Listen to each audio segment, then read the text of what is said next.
What you wanna know? Hi, y'all. It's the afternoon here. It's the afternoon here. So some of you guys is still like basically morning, and then to some of you it's the evening. Hello, hello, hello, hello. Absolutely. I'm trying to check the. What's her last name? Is Love last name Combs? Hold on, let me see. Because I'm checking the juvenile system because I have to keep tabs on her because like she's getting close. I feel like she's getting close. Yes. Moana 2 about to come out. All of that. Okay. L-O-V-E-E in the fiction. Hold on, okay. Yes, Rihanna. Okay, Combs. Okay. Let's see. Let's see. Okay. They do have a Combs, but her name ain't. It's a boy. It's a boy. Okay. They ain't gotta get y'all. They ain't gotta get y'all. Should I call the police live on her? Should I call the police live on Baby Love? Please hit the like. Please hit the like. Please hit the like. I feel like I need to call the police on her. I need to speed this process up, okay? Because her daddy always trying to find ways to get out because the prosecution is getting a little bit too thirsty. So, yeah, something needs to be done. Something needs to be done. Let me look again. Let me refresh. Let me refresh, girl. Because why won't they lock her up? I do not understand. She controlling all of the social media. Something needs to be done about this, futurist. All right? They don't pass the whole criminal organization to her and people want to overlook it. Something needs to be done about this look. Please hit the like. Please hit the like. Please hit the like. I will call the baby on the police on the baby. I do not care. I do not care. She is dangerous. Okay? It's all in her eyes. She's sending people to doors and all of that. It's something wrong with Baby Love, okay? Look, she evil. So we're gonna get her. We absolutely are. We're gonna get her. Okay. Please hit the like. Please hit the like. Title of the show is Diddy's big win in court. We're gonna talk a little bit about that. What else? Diddy big win in court. Okay. Oh yeah. Oh yeah. Oh yeah. A man woke up with Diddy in his booty. I said, oh my God. Oh my God, you poor thing. So like, did you like wake up because he was like entering you, or like? Because how did you not feel it? Like, was he like mid-stroke? Or like, was this just like,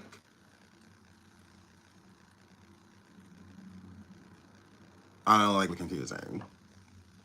This is really confusing. So we're going to talk a little about that too. Yeah, did y'all hear? Yes, a new person that is suing, and I'm a girl. Kitty, refresh. That's all I can tell you. Refresh. I have 3 bars or 4 or almost 5 bars with my Wi-Fi. And I'm a girl. It's not a me thing. It's a you thing. Okay, you or YouTube, whoever. Either way, it's not me. Don't own YouTube. I'll have no control over it, and I'm a girl. And I also don't know what the fuck is going on with the ever device on. I don't know. I can't like push buttons for you. Otherwise I totally would. But I can't. So me no care. Please hit the like. Please hit the like. Please hit the like. Please hit the like. Am I gray or gay? Make up your mind. Gray? Are you saying hello? I don't know. Get that together. Yeah, we'll wait on you. Absolutely. So, oh yeah, okay, Diddy's big win. Oh yeah, then a man. There's a few new lawsuits because it's a lot of lawsuits out here in America. And one thing that I'm gonna say is that's coming from Tony Busby. I'm going to take with a grain of salt. To me, he seems like a con artist at this point in time, harassing celebrities, telling them that they need to settle these lawsuits, which is so weird. I don't know. That to me, that is very, very, very, very off-putting. You contacting people that technically have no real involvement. Again, Diddy's trial hasn't even started yet. And say that they did settle these lawsuits, right? If they did settle them, if anything criminal happened in the lawsuits, they would still be coming up in the future, the information. Rather, they got called to testify or subpoenaed to testify, or anything, or charges being brought up on them because of. So why in the fuck would any celebrity settle with you, Tony Busby, Mr. White Man? Why would they settle with you? It's not going to help anything. So say one of your clients have a legit lawsuit against one of these bigger celebrities, whoever you're talking to. He still hasn't even named any of these other celebrities that have allegedly did things to people. He hasn't even named any of these people. Why protect them? Because that's what that is. That is protection. That is protection. That's very, Tony Busby to me is very crooked. I don't trust the word that comes out of his mouth. And it also reflects on his clients. It really does. I feel that if you are a victim and you have like a real story and you want justice, don't go to Tony Busby. If you're trying to make a quick dollar in some way, shape, or form, some years down the road, or something like that, get you a couple dollars, then I would say go to Tony Busby. That actually, I would say that. But if you have a story of like torture and you have all this trauma that still torments you to this day and whatnot, do not go to people like that. Do not, okay? Because you have a lot of pain. All they care about is profit, okay? They don't care about your pain. The only way they're going to care about your pain is if they can turn it into profit. That is who Tony Busby is.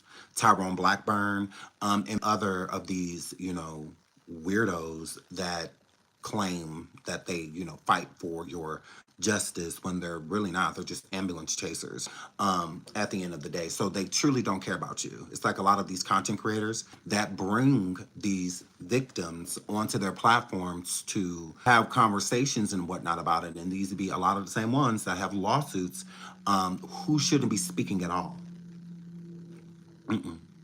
If you came to me as a content creator and you have a pending lawsuit against Diddy, we don't have anything to talk about, sweetie. We don't have nothing to talk about. What you should be doing is doing everything in your due diligence to win your case, okay?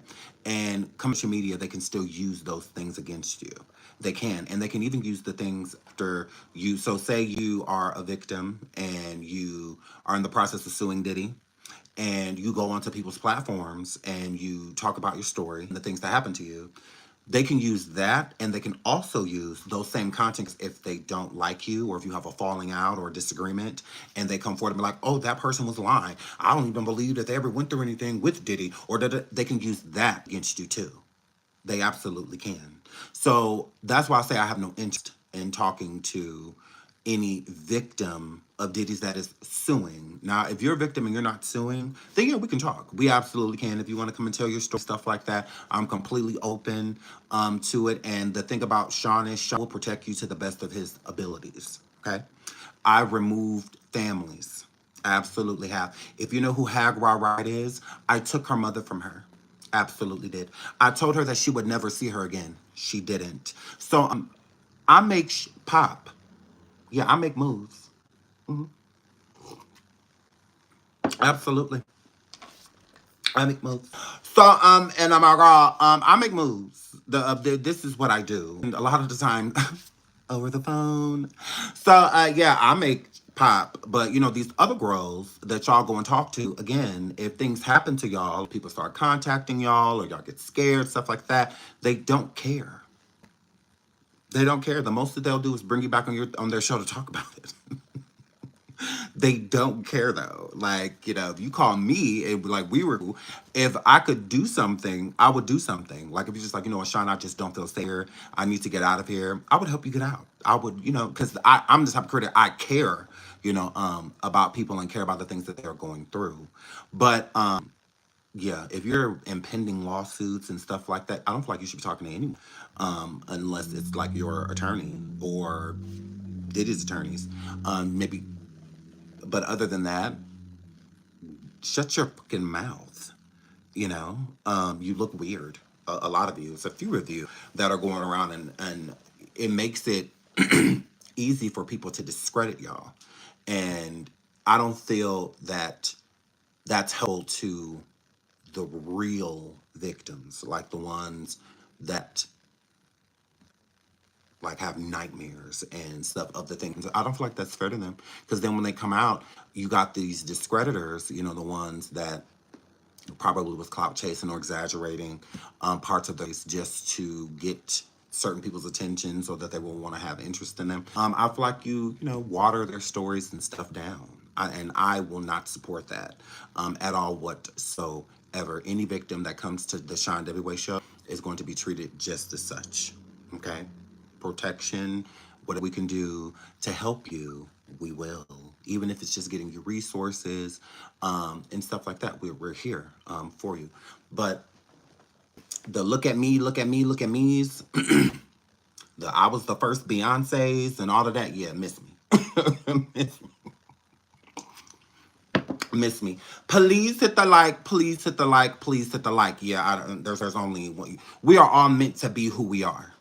Okay, so with Michael Jackson, there will be no another Michael Jackson, and it doesn't matter if somebody heard something of Michael's. Michael may have bitch your style, but we don't want to hear none of that shit. Michael is Michael. Okay, if you were meant to be anything other than what you are, you would be. Absolutely. A lot of y'all feel like Diddy held y'all back from the industry. No, he only did that to people that were signed to Bad Boy because they were actually wanted. So Total can come forward and be like, oh my God, he held me back. Faith Evans, Mace, and so many other people, they can come forward and be like, yeah, he held me back because he did. He robbed me because he did. A lot of y'all are basic, meaning very mediocre voices, mediocre styles, all of that, and y'all want to made it nowhere. Because superstars could say the same thing. You don't think there's been people in the industry that try to hold Beyonce back? You don't think there's people in the industry that try to hold people like Tupac and Jay-Z, and you don't think that there's people roadblocks that y'all don't think that? Y'all think it was just so easy and so simple for them? Shout out to Ski Lou. Thank you so much for gifting membership, Ski Lou. I really appreciate it. Thank you so much. So a lot of y'all just have failed careers, like You Are Right, and people like that. Failed careers because it wouldn't matter who would have gave Haguar a record deal. Bitch, you're trash. You're trash. Your voice is mediocre. Like, yeah, you weren't going to making a song. Yeah, no one would, just like they're not listening to you today. They wouldn't have been listening to you 10 years ago. They wouldn't have been listening to you 15 years ago. You're basic and you don't want to own it. You don't want to eat it. So instead, you want it on everybody else. How's it everybody else that you are a mediocre talent? It's not that there's no talent there. It's just mediocre. Yeah, you're not getting on a stage like Beyonce and yes, you're not getting on stage doing none of that, girl. You ain't getting on stage doing none of that. Like, girl, bye. Like, yeah, you don't have this magnificent voice. You're not gonna get on the stage and I want to dance with somebody. You're not gonna get on the stage and Jill Scott or Tyrone, the situation. Girls, you better watch out. Like, yeah, you're not doing none of that. You're basic. Like, girl, please. And no matter who your record deal, you would have been trash. You would have got shelved. But you want to go around and on the world for what? You're trash. Because where is this talent right now? Like, don't you still got it, huh? Don't you hoes still got it? Y'all swear y'all was this. Y'all swear y'all was like, ooh, I was the first Beyonce and all of that. No, the hell you wasn't. It don't give that. Nobody holds you back but you. And you're pressed. Like, that's all that be. Like, give it up, delicious. You still look like a man. Like, somebody tell you holds the truth. I will. I don't mind. I don't mind at all. I don't mind at all. And I'm like, girl, I'm out at all. Hey, Haguar. Hey, Haguar, girl. Girl, as soon as that truth come, now I'm a nigga. Now I'm in mediocre. That truth hidden. Hey ho. Your mama dead. Your mama died. Or was that an AI? I told you I wasn't gonna never see her again, girl. Told you. Oh, you thought I was lying, girl? No, I'll leave that for you. I'll leave that for you, girl. I told you I wasn't gonna never see her in a year. You won't. Because she went to heaven.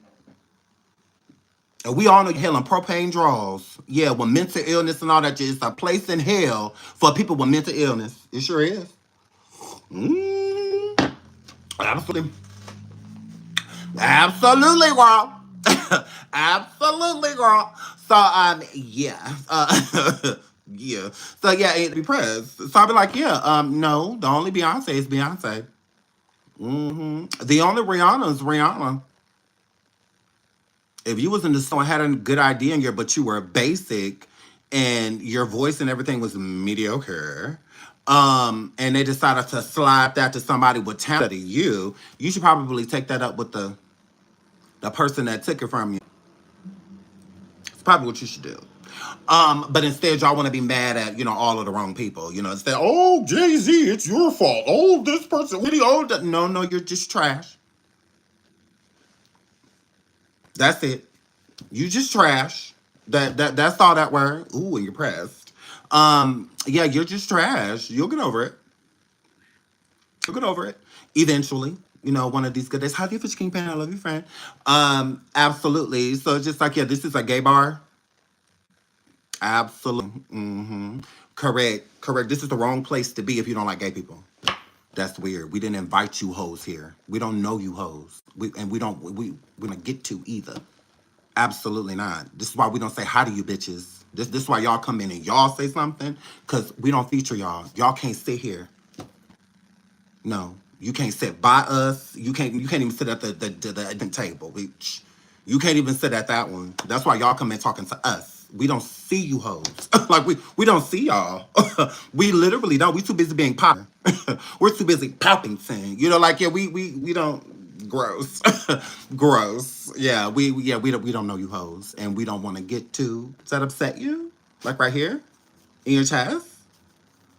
Yeah, because I'm going anywhere. Yeah, anything we could do to keep you pressed, let us know. Anything I could do to make you punch a hole in your wall, write it in here. Write it in here. Yeah, anything I could do to make you uncomfortable as hell, just like want to crawl out your skin, please type it right here, please. Correct. Anything I do for that noose that you got hanging in your room for you to go climb in it, write it right there. Yeah, absolutely. Absolutely. So, yeah, just find that weird. So, the girl's like, ooh, I was the first Beyonce. She dead? I said, Beyonce gone? No! I love her! And then my friend was like, no, Sean, Beyonce ain't gone. I was like, oh, then why people saying that they... Girl. Making a song, making a song, making a song, making this song, crying, not my son. I said, ooh, girl, they pressed. Ooh, girl, they upset. Ooh, girl, ooh, Haguar. You'll never matter. Just go ahead and just, the only thing you have to look forward to is the grave. YouTube, talking on YouTube, and the grave. That's it. Sorry to be the bearer of bad news. But, girl, like the grave. Your burial dress. Like, you go nowhere in life. I promise. Remember how I promised you weren't gonna never see him again? Remember how you didn't? Yeah. So yeah, death is the next time you'll matter. Okay. That's it. It's over for you. Like it's been over for you. Like you're a whole loser out here. And oh my god, shout out to Nancy. She says, love you, shine. Check them hoes while over here. Pretty girl type of period. Thank you so much for the super secret sweetheart. So it's just like, yeah, okay, girl. Um, Now it's been rumored that Armon and Nicki Minaj. We're gonna get into that too. They got into it over there on Station Head again. Y'all know I am messy. Y'all know I am messy. So we're definitely gonna be that. As soon as we get to our 500 likes, and we're gonna talk about Diddy and this new lawsuit. This man said that he woke up and Diddy was all up in his booty. I thought, oh my god, you poor thing. Oh my goodness. Gross. So we're gonna talk about that. And then allegedly there was two women that said that Diddy was forcing people to make them. Why when you could just bite it? I really don't understand that. How people I can understand how people can take your other holes, but take my mouth hole. You I will bite it clean the off. Like I really don't understand that. Like I really don't how you. But say somebody is like forcing you to do it. Like I don't understand that. Cause I'm gonna take at least a tip. I'm gonna take at least they hit me. Yes, blood. All yes. A one, a two, a three. Like I don't know about you, but the other ones I can understand. But when you talking about the mouth, a one, a two, a three. Yeah, please. I said, yeah, okay. I'ma eat the all right. Yeah, I'ma eat it. I'ma show you. Well, I'ma eat it, girl. Well, I'ma you want me to eat it, nigga? Oh, okay. Say less. Say less. Oh, I'ma eat it. Yeah, I'ma show you. Better than I can tell you. Show am. A one, a two, a three.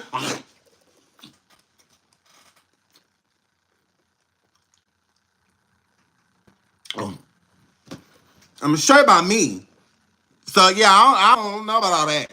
So I don't get it. Yeah, I don't give a good goddamn. Like I ain't trying to hear none of that.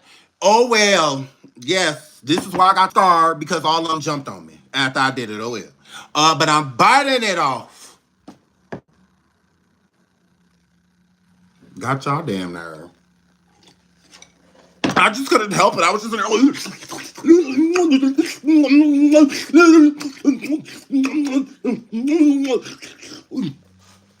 I just couldn't stop, and they wouldn't let me.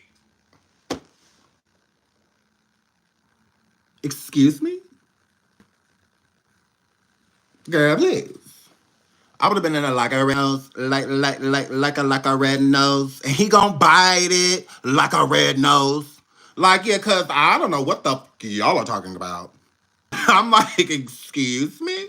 Now I can understand this man waking up, and Diddy is, Diddy all up inside of him, and I'm like, that's crazy, like, but I get it, it makes sense. They talk about some. He totally made us like suck off like six people, like, and you ain't biting none of them, not one. You even pinched the bitch, so you just okay. Police hit the like, police hit the like. I don't understand that. Over my head, over my head. I'm not saying you're not a victim. It's just how. I want to know how. Even at GUN point, you actually have a chance to fight back doing something like that. I just don't get it. I don't understand because if no means no, no means no. I don't care how intimidated you feel. Who cares? No means no. And it's your mouth. You know how to close your mouth? It's one of the easiest things to protect. It's hard to protect other areas because it's called forced entry. But your mouth,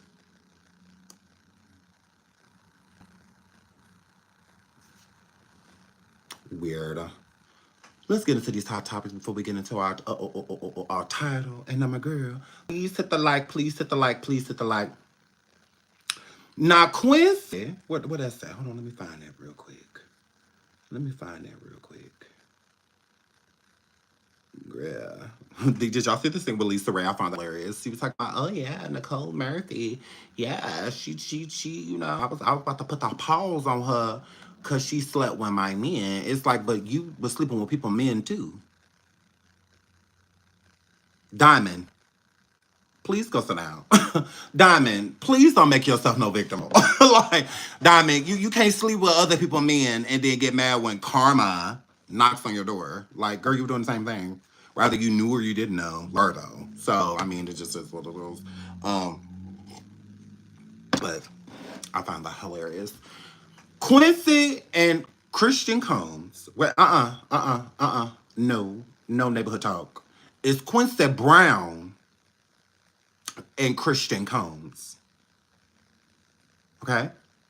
When me and Quincy do this, my last name is going to be Brown. Okay? My last name is not going to be Combs. Okay? Like, y'all got your nerve. Christian Combs and my baby daddy Quincy served the author of Kim Porter's new book a cease and desist and says if she had a secret flash drive, that would have it. You know, they would be in their property, not his. Now, y'all know this is Courtney Burgess, aka Jamal Millwood. Okay. If I was Quincy and if I was Christian, I would beat Courtney fat ass. I absolutely would. You ain't about to play with my dear mother. You gonna play with a lot of things in life, but you ain't gonna play with my. No, you was not. No, you're not. You only get one. You only get one. You only get one. So if I'm gonna be out the tussle with somebody, it will be him. Oh yes. Oh yes, because that book is very so much fake and it's very so much disturbing. It is. And what's more disturbing is that people are willing to profit off of the dead. Kim Porter, as far as we know, ain't did nothing to nobody. Right? So where does Courtney get off feeling like that book was okay to release at all? At all. This is why I say he a little slow. I just want to say he gotta be. He gotta be. He gotta be. He gotta be. He gotta be. Because you can't be too bright to try to put something out like that on someone you can't even prove that you knew. There's no connection to Courtney and Kim Porter. No connection. None. I looked. There's no connection to them. As far as we know, Kim Porter don't know who the Courtney is. Okay? 1%.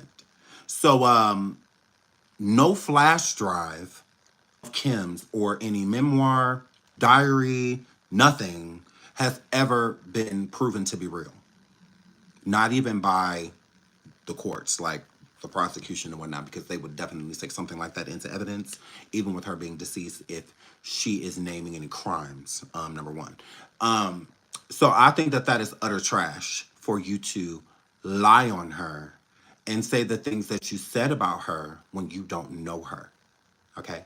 He stated that somebody gave him something. Somebody gave me this, somebody gave me that, a friend of this person and this and this and blah, blah, blah, blah, blah. All of that just sounds like lies. If you can't prove where this stuff came from to show them the legitimacy of it, then that means it's not legit. That means there's nothing legit about it. It's a money grab.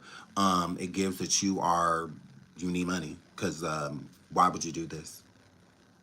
Why? Why would her father and people like that want to read these lies or have people? This woman is deceased. Like, she's no longer here. You know that. Yeah. And you could have been put out this book, right? You could have been put it out. Mighty opportunistic to do it while Diddy's going through everything he's going through. That's crazy. Yeah. So for you to feel like it's okay to chase and profit off of a dead black woman's back is utterly disgusting.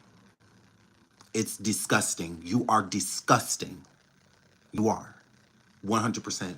And no one should be featuring you, but we know people will because it's all about a click and a view and about getting paid. You know, they don't care about, you know, which, and I don't care either. I mean, shout out to y'all. But he is disgusting. I have no respect for Courtney. None whatsoever. Whatever comes to him, he deserves. He deserves it. If people are looking for him and want to harm him, I don't blame them. I don't. If Kim Porter was my mother and I found out that you were the one that was responsible for that, I want to lay hands. I do. I want to lay straight up hands. I would knock that gray beard off your face. I sure would. On sight, I will rock that ass. As soon as I seen you, I will knock you off your big ass feet. I will knock you onto that big back of yours. I absolutely would think about my mother-in-law like that. Talking about my mother-in-law like that. Not at all. Not at all. Not at all. Oh yeah, we will have a problem. Absolutely. As soon on site type of problem. At the courthouse type of problem. Never mind going to jail over my family. I don't mind it at all. I sure don't. You do something to my family, you could be standing next to a cop and I will punch through it to you. I don't care. Lock me up, that's fine, because my family will make sure that I get out. They absolutely will. Yeah, they're not going to leave the courthouse till I'm out. I promise you. Right? They have to bail me out, whatever they got to do. But they're going to make sure. I don't mind going to jail. Like, why you in here? I had to get one that was playing on my mom's name. Yeah, I had to handle that. I don't mind that at all. Why would I have a problem with that? Why have a problem? I am focused. Focused. We're talking about Christian Combs and this flash drive that Courtney B allegedly put out with that fake book on Kim Porter. I am focused. And my focus is, if you play with my mother, I'm going to want to hit you in your shit. Yeah, this social media stuff only goes so far. I don't give a fuck about none of this. YouTube, this channel, all of that. When it comes to my family, I don't care. Yeah. You can have as many YouTube channels as you want. You only get one family. You only get one mom. I can make as many YouTube channels as I want. I can't make another mother. I can't do that. I can't make another image for her if people are diluting it to make it look like my mother was one of the sluttiest people in Hollywood, and on top of that, she was smashing my stepdad and my biological father at the same time. Like, no. Bye. Ooh, let me help you. Lord. Sometimes people need help getting out, Lord. Sometimes people need help getting out, Lord. They be the ones that swear that they leaving, but then wait 2 days and try to hop back into comment. No. Bye forever.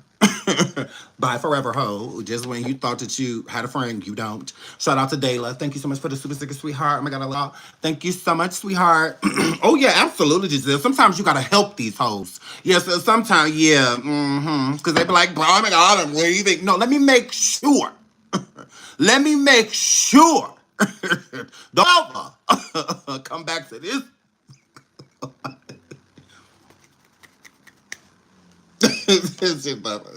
How will I go on?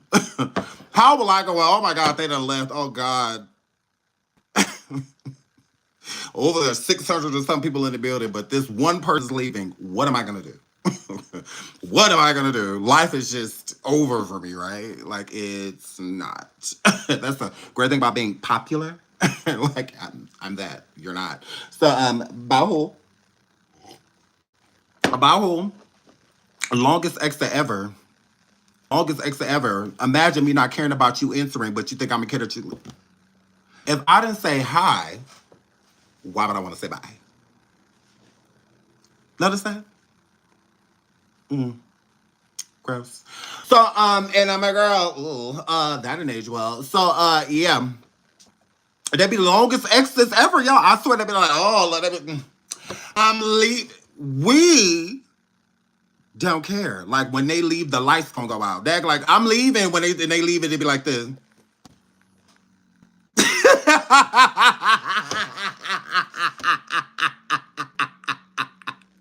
The show goes on. See how we still here? The lights still on. We don't. Like say if y'all want us to care, we don't. Like we laugh at y'all. Like it's laughable. Like, you know, it's like, girl, imagine. They act like they went to see when the show gonna crumble. When I leave, the show gonna fail. When I leave, they come here with me. I watch. I'm leaving, y'all. Come on. The show done. It's over because I'm leaving. Bitch, so? Because that's how everybody else think about it. Bye, girl. Go ahead, Sean. This how y'all be. Y'all be. Can you leave a little faster? A little bit less to make sure. Because they'll leave, I'll go in the parking lot. And then get in the parking lot and be like, I just wish the Sean would have just rolled in the shop. Let me go back in here and see it. No. Then you come in, typing like I'm... Okay. And wonder why... Can y'all see me? No. Okay. Move right along. So, yeah. So, but Courtney is disgusting. Absolutely disgusting. And I will understand if they wanted to hop out on a car, on him like they did Ray J. I would absolutely understand that. I mean, because that is disgusting that you would, and then it's like you're proud of it. Ew.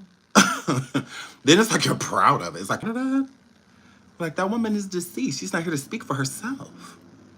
And you sit here and lie talking because if somebody gave you a flash drive and they said this person's last words or their book or, you know, this, and that's another thing too, like him trying to push it like their last words, like, girl, if you can prove that it's authentic, that it's really them, then put it out there. Kim Porter died in what, 2018? So you just so happened to get this when Diddy gets locked up? Or did you feel that it was more opportunity to drop it at that point in time because it would be more believable? Because people love entertaining lies. They love entertaining a scandal. You know, people don't like the truth because the truth is cut and dry. Okay? When you're dealing with the truth, like when somebody's consistently lying to you, like over and over and over again, entertainment with that makes it drama is that you're going to keep fishing until, because you know that the person is not telling the truth. So you're going to keep fishing until you get the answer that it's good with you. You know, so you get the answer that, you know, makes you feel okay. So you be like, okay, you know what? I can accept that answer, you know, or I can accept, you know, but other than that, you're not going to let it go. Like, because that's the part that makes it entertaining. But the truth, it's cut and dry. When someone is, hey, is this book real? No, that's boring. That's boring. But a possibility of that book being real and everything that's inside of it and all the crazy things that are being said about the beautiful Kim Porter, that makes them more entertaining. Because now you have all these people being added, the Mary J. Bliges and the Diddy, I'll Be Sure's and so many others that are being added into the equation. So the truth is boring, but a lie is just like, you know, that's why people like to follow Hag You Are Right. Because they know she be lying. They know it. They know. But it's entertaining. Okay? If she came forward and said, you know what? I don't know a lot of this stuff I'm talking about. You know, I did meet Jay-Z, you know, once and a half back in the day.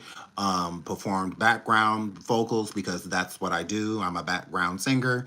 And, you know, other than that, they all cut me high and dry, left me there. You know, I thought that I was going to have all these opportunities by working with these people. I didn't. They shelved the majority of my music, if not all. You know, that's boring. Because then it's like, oh, so you ain't... But no, when she come forward with these outlandish and fandango, Lollapalooza stories, people, oh, yeah, oh, yeah, she telling the truth. She telling the truth. But not damn receipt. You have to prove you're telling the truth. You have to have things to back what you are saying. She don't. But to just believe that is boring. So people would rather entertain, you know, the train wreck, the car crash. Some people be car crashes, you know, and because that's what a lot of these people, you know, are. Even a lot of these other newer, you know, people that are coming forward, like the Courtneys, you know, and people like that, they're car wrecks, they're car crashes. Courtney B has nothing to solidify that he has a legitimate story because none of it involves him. If he was Kim Porter's friend or worked for her, or something like that, and said that he was given the flash up, okay, then cool. That gives it some validity. You'd be like, okay, well, I can see, why, because it's like out of all people in the world, why would you have any of this stuff, like Diddy tapes, anything like that? And he said that somebody just randomly sent. Do you really expect people to believe that? Do you really expect people to believe that? How real is it if law enforcement had to make you or subpoena information? If they had to subpoena these tapes, if they had to subpoena this book, if they had to do all of these things, then that means that you had no interest in fighting for people's justice and stuff like that. Did y'all not pay attention that Cardi B said on basically national TV that he has tapes of minors?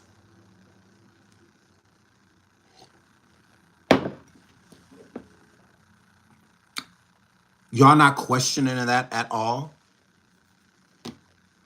Y'all not questioning that at all? Why would you, if somebody sent me a tape even randomly, right? And it had somebody underage on it, and I know that they're underage, I'm turning that into the police immediately. Immediately. Why would you want that in your possession at all?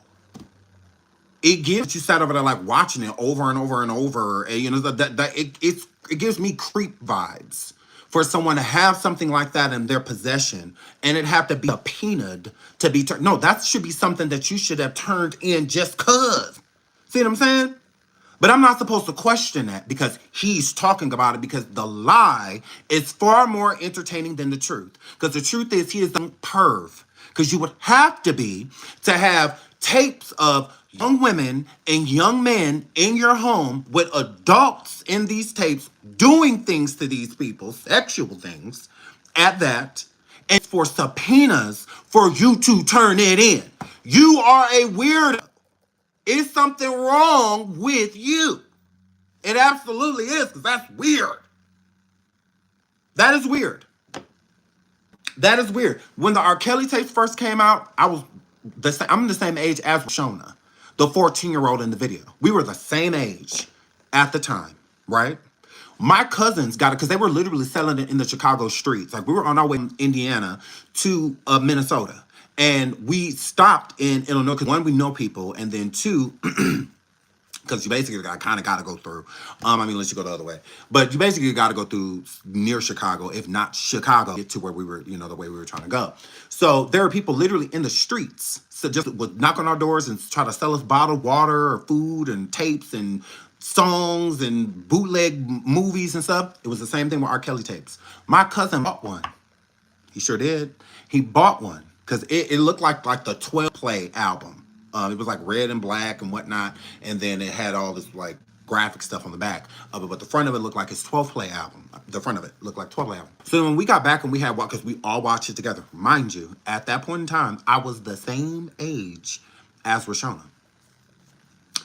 We didn't know, just like the rest of the world that was buying the tape, the majority, we didn't know that there were underage people on those tapes. We had no idea. My cousin at the time, I think 15, 16. So, we just looking at the tape like just normal, pornography. We didn't look at it like, it was like we had no idea. As soon as it came out that girl, that Rashona, was only 14 years old. Now, I'm sure a lot of the adults, I think, kind of knew, but being a teenager watching it, it's not anything that you're necessarily going to be looking at or to, unless it's like visibly like a 7 or 8 year old, something, then it's like, okay, oh, whoa, but Rashona being a teenager, we couldn't necessarily decipher, career kids, ourselves. So we had no idea, but adults knew. Because that's how we found out. We didn't find out with the rest of the world. We found out through my aunt. My aunt said, that is a little girl on that tape. And I was eavesdropping, because she was talking to my cousin about it because she was very upset that he had it because she didn't know he had it because he bought the tape while she was in the store, stopping for gas. And when a dude walked up to us like, hey, you know, blah, blah. And he had bought it. So he was very upset that he had watched that tape, and she didn't know that we had watched it too, because then she would have been furious, you know. But she was already mad just because she found it in his room, knowing that he had it, and she was like, "It's little girls on that tape. He's not well." And then she like explained to him like she had meant. So I had still really I kind of knew, but I didn't. And then sure enough, he ended up getting charged with it. So there were people by the boatloads that were going and turning those tapes in. They were turning on me, but like by buckets. Police departments were getting those tapes back. People were literally like stopping and dropping it off. You know, all the like they didn't want anything to do with it. Shout out to String Sharon for becoming a member. They didn't want nothing to do with it. So yes, very so much ear hustling. Miss Keisha, very so much. So when we had, you know, my aunt had turned the tape in as well. She had took it to the police department, but at the time he wasn't being charged with nothing. But she did turn it in. So that taught me then, you know, if you ever see anything like that, you turn it into the authorities. You give it to the police. You know, you don't keep anything like that. And Courtney had those tapes, and he kept those tapes, and he watched those. Oh, let me pull up. Hold on. Let me pull up when he was on, when he did that interview.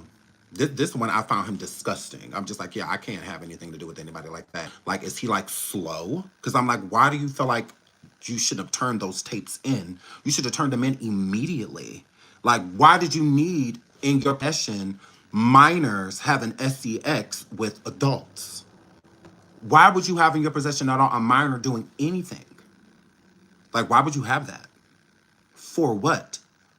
It gives just like he tried to sell that part, that wannabe flash drive that no one's seen. The flash drive. I feel like he was going to do the same thing with the tapes. I feel like he was going to 100%. What other reason would you have not turned them in, besides you wanted to sell them? Like, that's just how I view it. I feel like he was going to sell the tapes and make money off of it. And I don't think he had any intention of telling people that there were minors on it. That's how I feel. I feel like you're a creep. Like, that's just what it gives. It gives creep.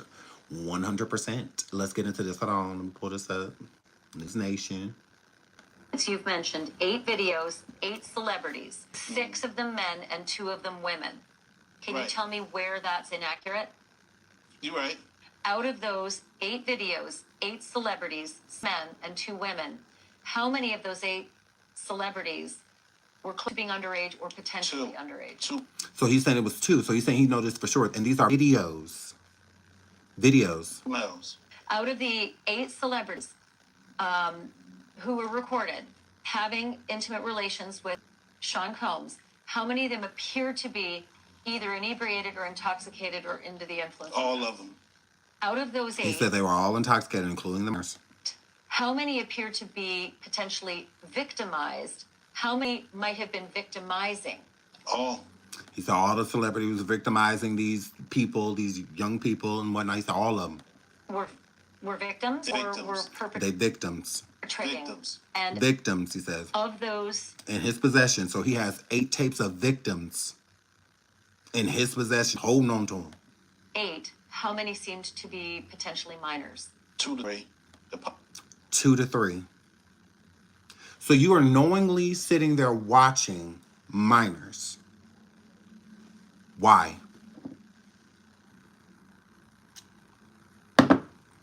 Why? It's different when you don't know. If you have no idea, because sometimes teenagers can look much older than what they are. You know, sometimes a 16-year-old can look, you know, especially with makeup and stuff like that, they can look older. They can pass for like 18, 19, you know, years old and whatnot. But they're not passive for 25, 26 at no, not at all. You can tell. You absolutely can, because there should be things that you should be looking for. And he has said that. He said it was 2 to 3. So you know this. Why are you not turning it in? Why do you have it?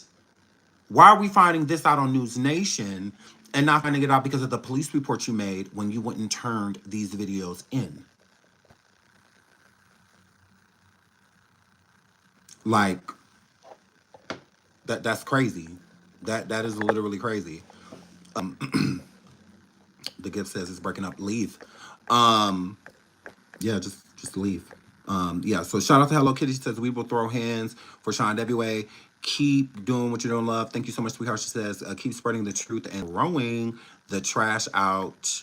The chat can move in. Your chat, period, hair flip. Thank you so much, sweetheart. I love you. Thank you for the super sticker. And shout out to, hold on, there was one member. Hollywood Essie for being a member for over 7 months. She says, I love it here, Sean. Thank you so much, sweetheart. I adore you. Thank you so much. And I'm my girl.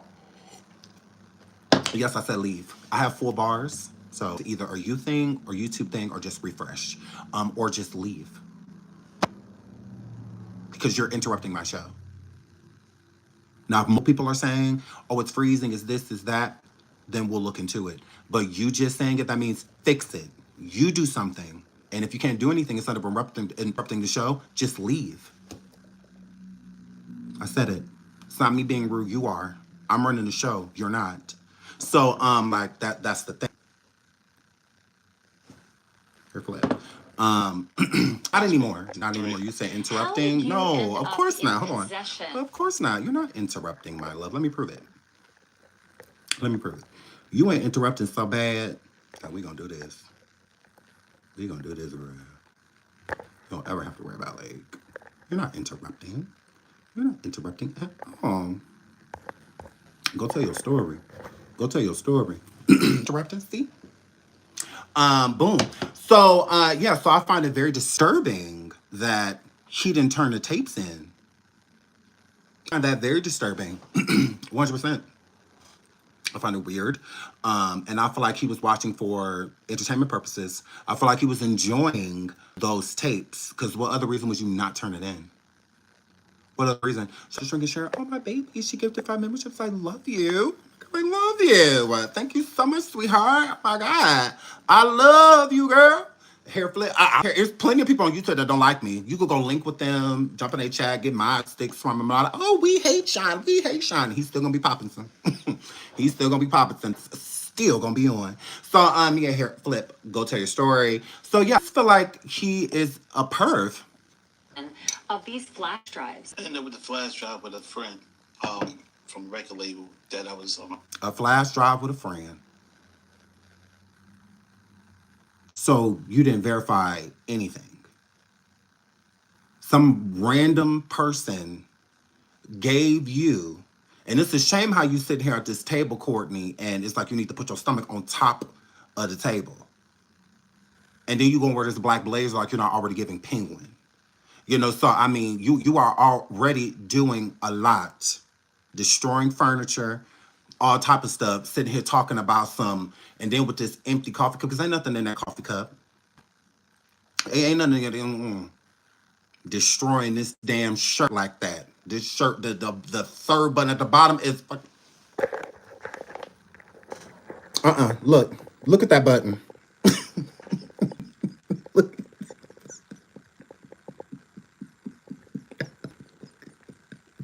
Look at that button.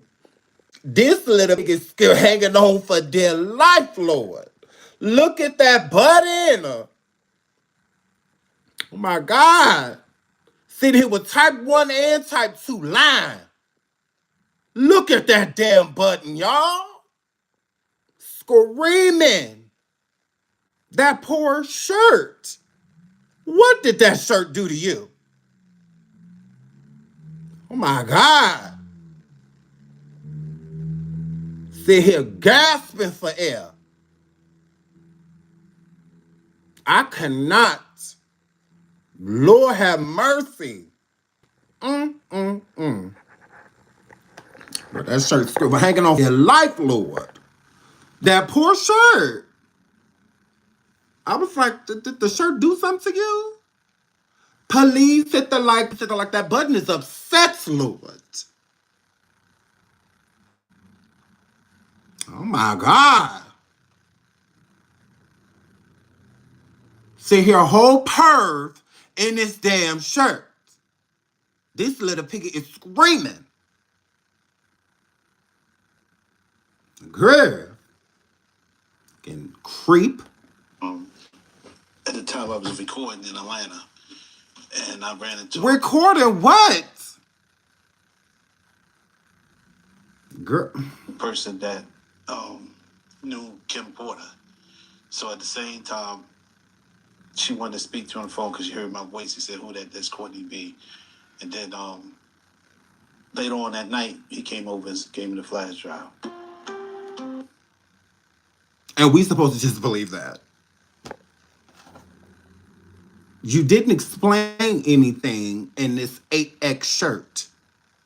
Okay? Chalkboard back.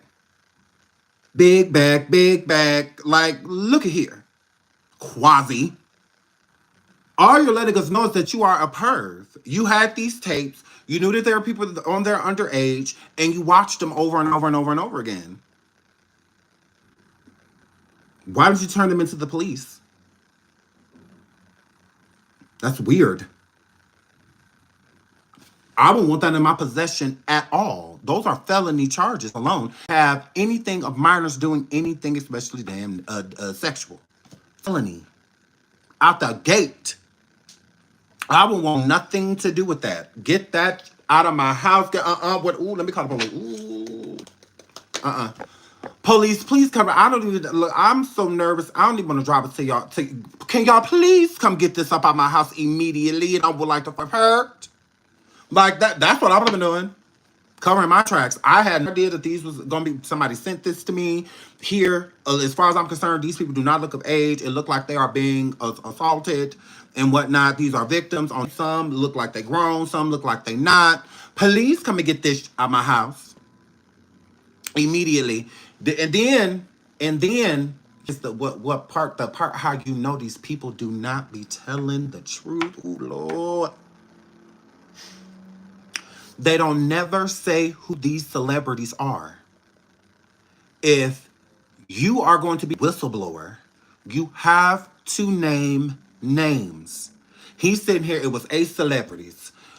Yes, all of the people that was in the tape with these celebrities are all victims. Yes, all 8 celebrities. No! Say their names.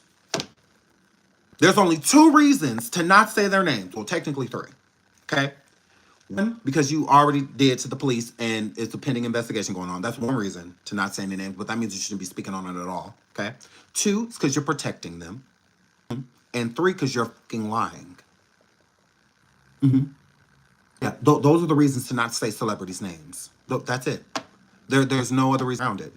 Because if you are working with police and whatnot, you wouldn't be on here. You wouldn't be talking to nobody about it. Because you're not supposed to. You're not supposed to say a word because they can use all of this against him. All of this can be used against him when he go to court. Because they're going to be holding on to his every word if he is truly subpoenaed to testify. They're going to hang on to his every word. Anything he says other than what he has said publicly, going to call out.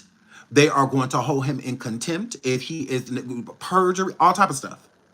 All time, because they be thinking this is a game because they be trying to collect clout, attention, and money off of what is going on. This be a money grab to a lot of these fat weirdos. Like someone like Courtney B that will have tapes of minors in his possession, knowing that they are minors, okay? And waiting until a situation like this blows up with Diddy going viral, arrested, stuff like that. Then all of a sudden, here he go. Are you done watching the tapes? Are you bored of them now? Did you get all your nuts out to him? Because why didn't you been turn that in? Now, if they were all consenting adults or just all adults, that would be a little different. You holding on to them. Who knows what your motive would have been. But anything with a minor or anything like that, no, not at all. Not at all.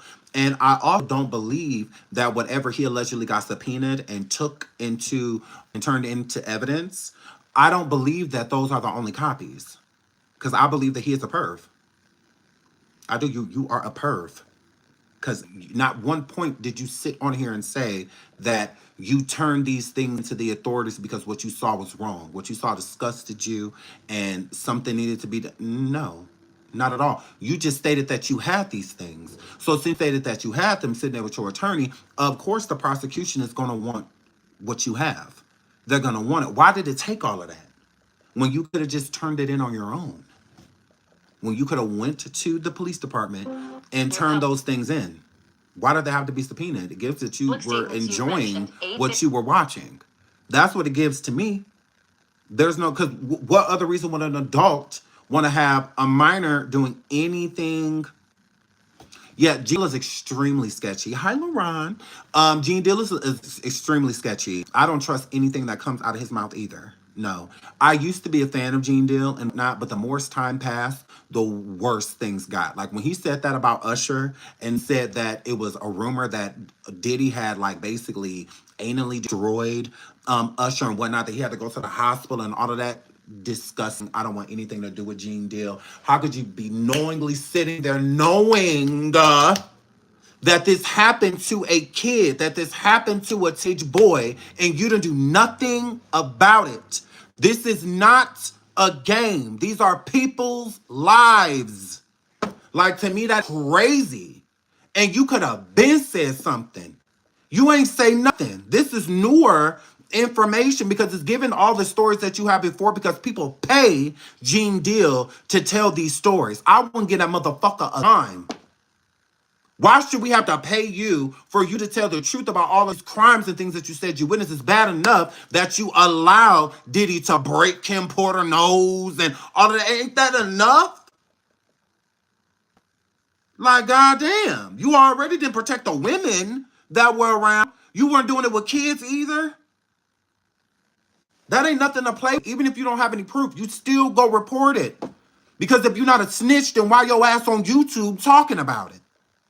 Why are you letting people pay you thousands of dollars to sit down and all of a sudden you want to fucking talk about it? Well, you could have been winning it because if you doing it here on YouTube, it's the same thing. That's still snitching. It's still snitching, and you have been got fired. Stop acting like you were Diddy's security for 20, 30 years. You wasn't, nigga. You got a few years, and then you got the boot. Like, please. He just make it seem like he was there for everything. For everything. A lot of the stuff he was talking about, he wasn't even around. You were gone already. Getting his tea. Diddy people are tight-lipped. When you get kicked out the crew, you kicked out the crew. They tight-lipped. Like, yeah, I don't trust nothing he say. Nothing. That was disgusting. What he said about Usher. Disgusting. When many people have been looking at Usher as a victim for years, and Usher has not uttered a word. A word. Yes, I'm talking about Gene Deal. A word.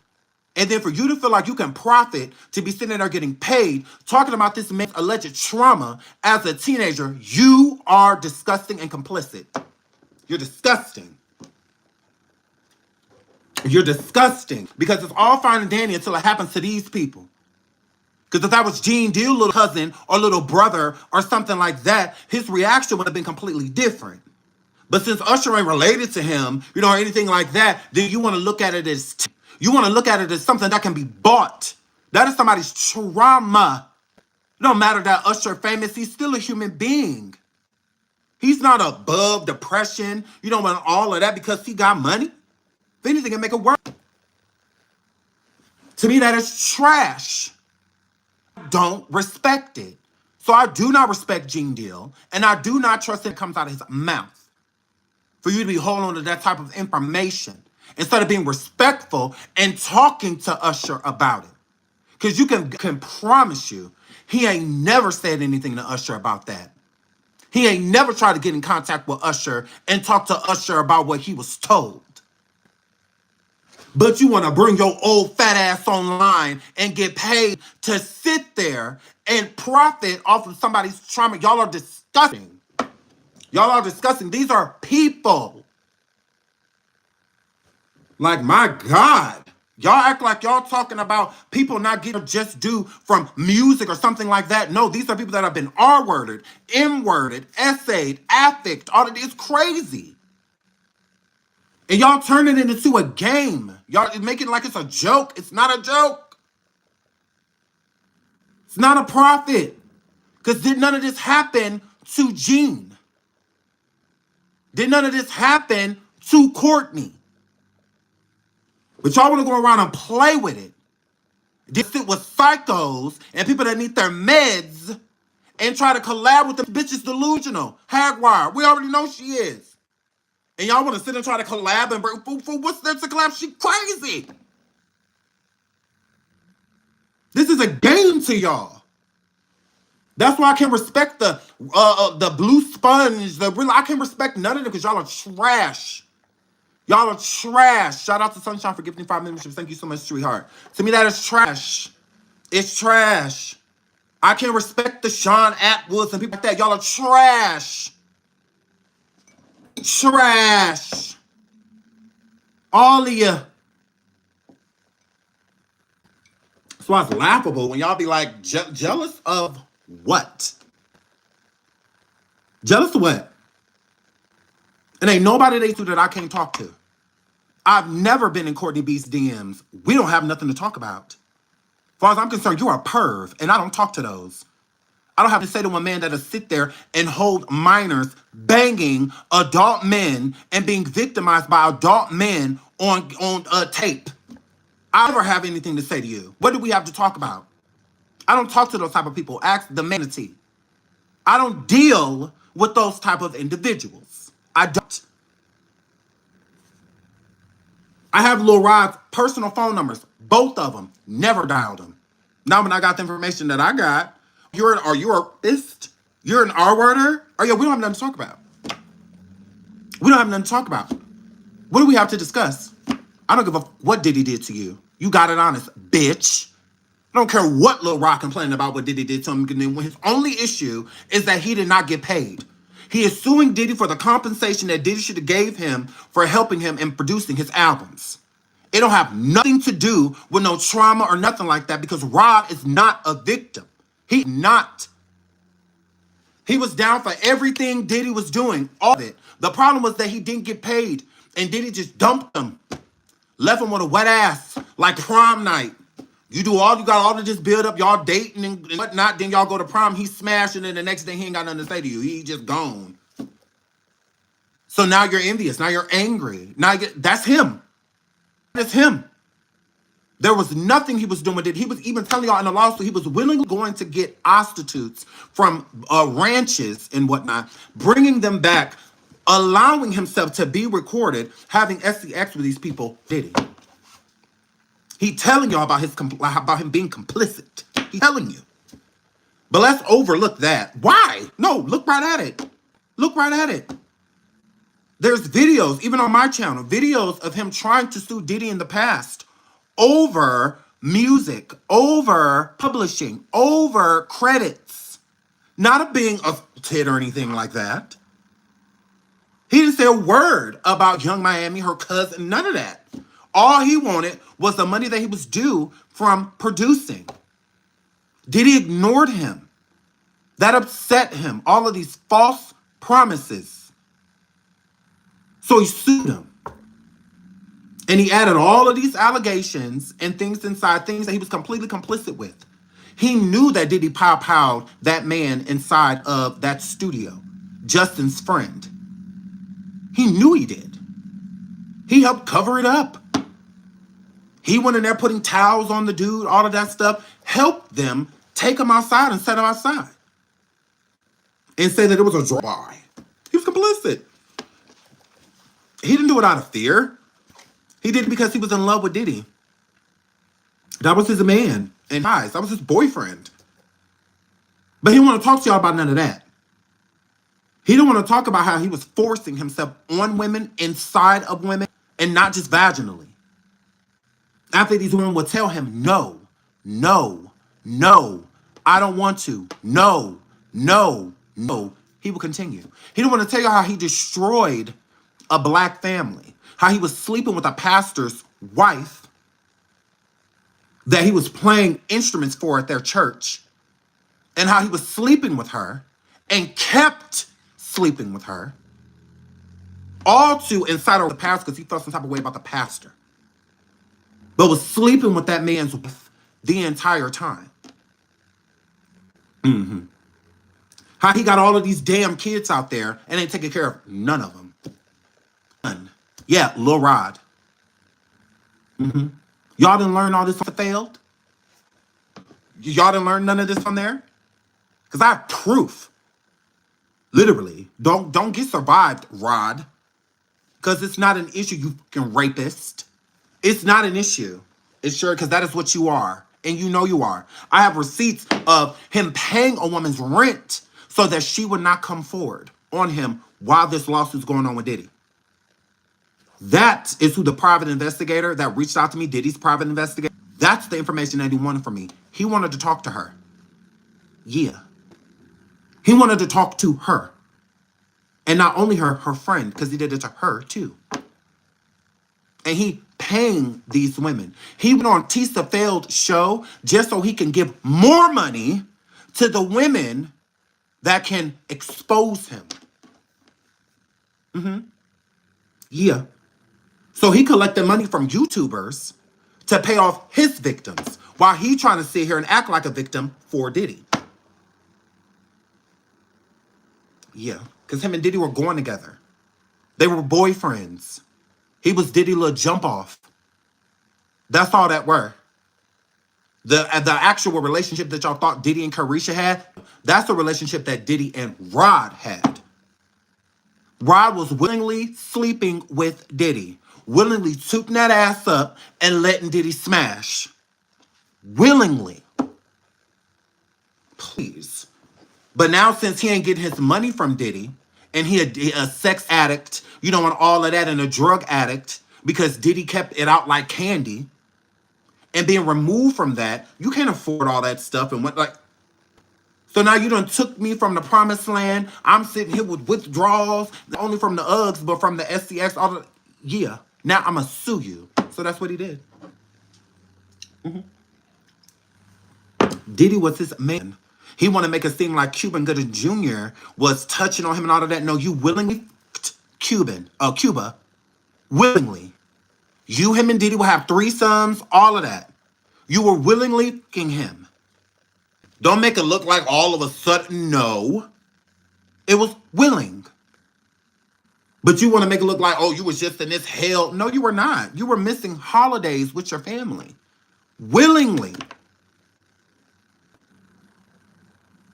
Not on accident, not because Diddy was holding you against your will. You didn't want to go to your family. They didn't have a cornucopia of land everywhere.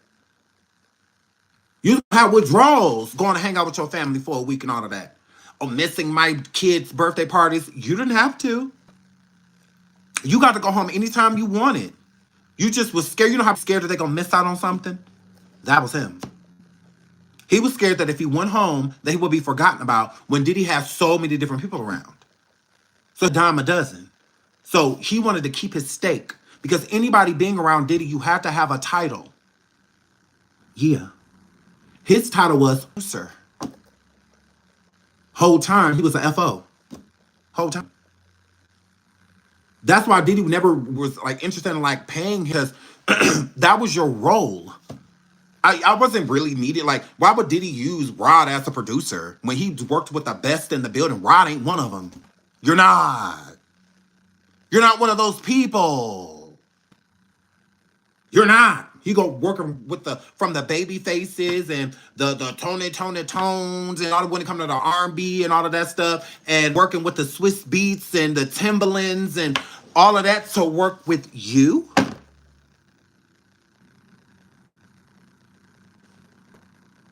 Are you kidding me? You're not even an award-winning producer. He got those in his pockets so tough, he done even created them. What are you talking about? That was your cover, your role. So when people see you, it's not, who's he? Who's this guy? Oh, he's a producer. Oh, okay, cool. And the whole time you was just there to, because that's what you were doing. And then all of a sudden, when Diddy give you the boot, when you become old news to him, when he's done, when he like, yeah, I'm done. I got a new one.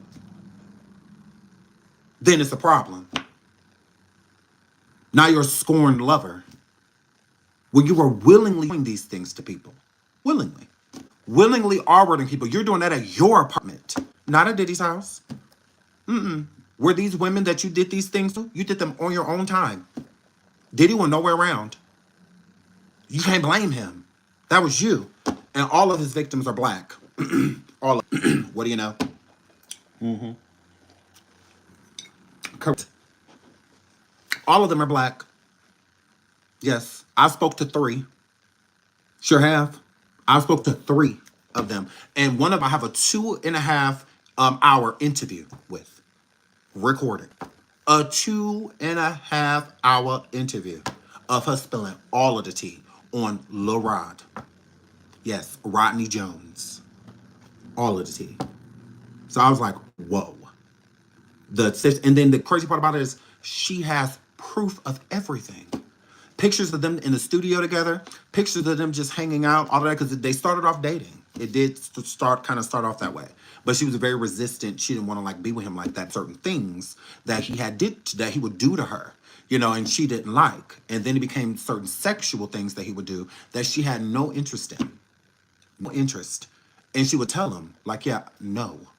And he would still do it, forcing himself upon these women. And there's other women with the same story.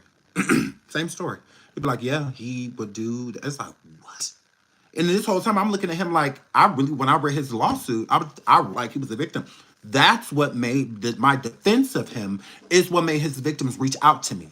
Because they're like, yeah, no, Sean, you're not like that. You don't defend those people, but you don't know. So let me tell you what's up. Let me tell you who that is. Let me tell you who you're defending. And I did my research based off of even the pastors, or the pastor and the pastor's wife. I when researched that, I'm like, yeah, it checks out. It checks out. So yeah, and then all the information that she sent, the text messages, the DMs, back and forth, of him offering money, for silence, an apology.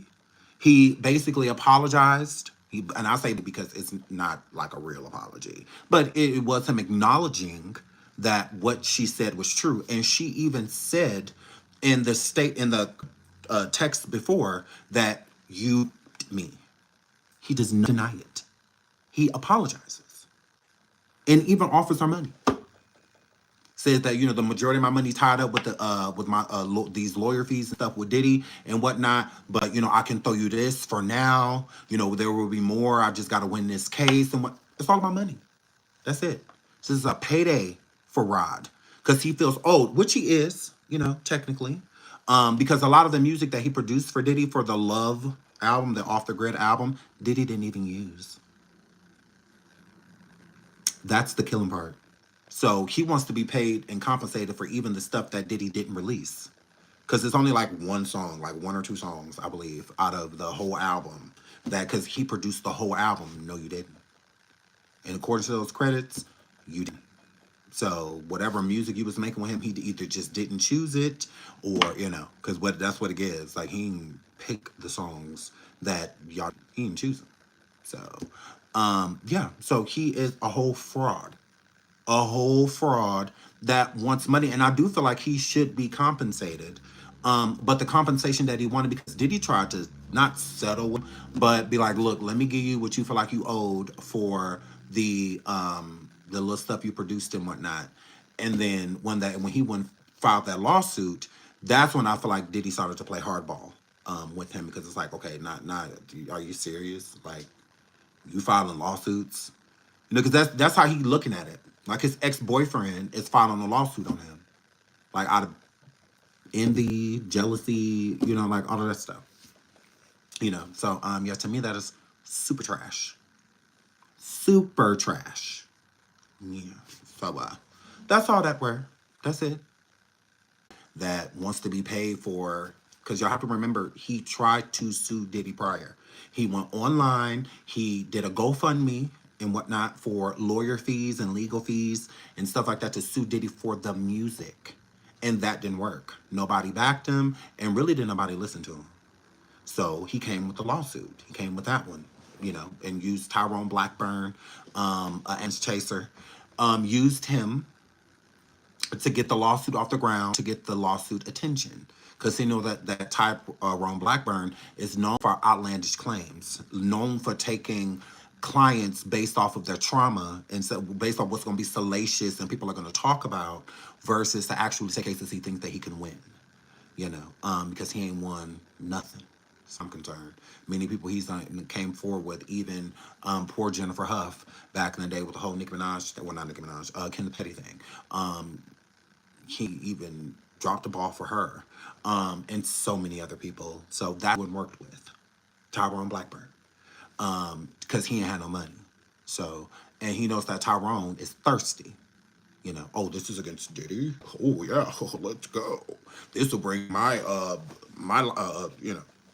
this will bring my business, all type of business. It's that, and not like, oh, this case we're gonna win this because you are telling the truth. You know what? No, not at all. Please hit the like. Please hit the like. Ooh, 525 likes. Look at y'all. I'm not gonna love y'all. I guess we got to get into the tea.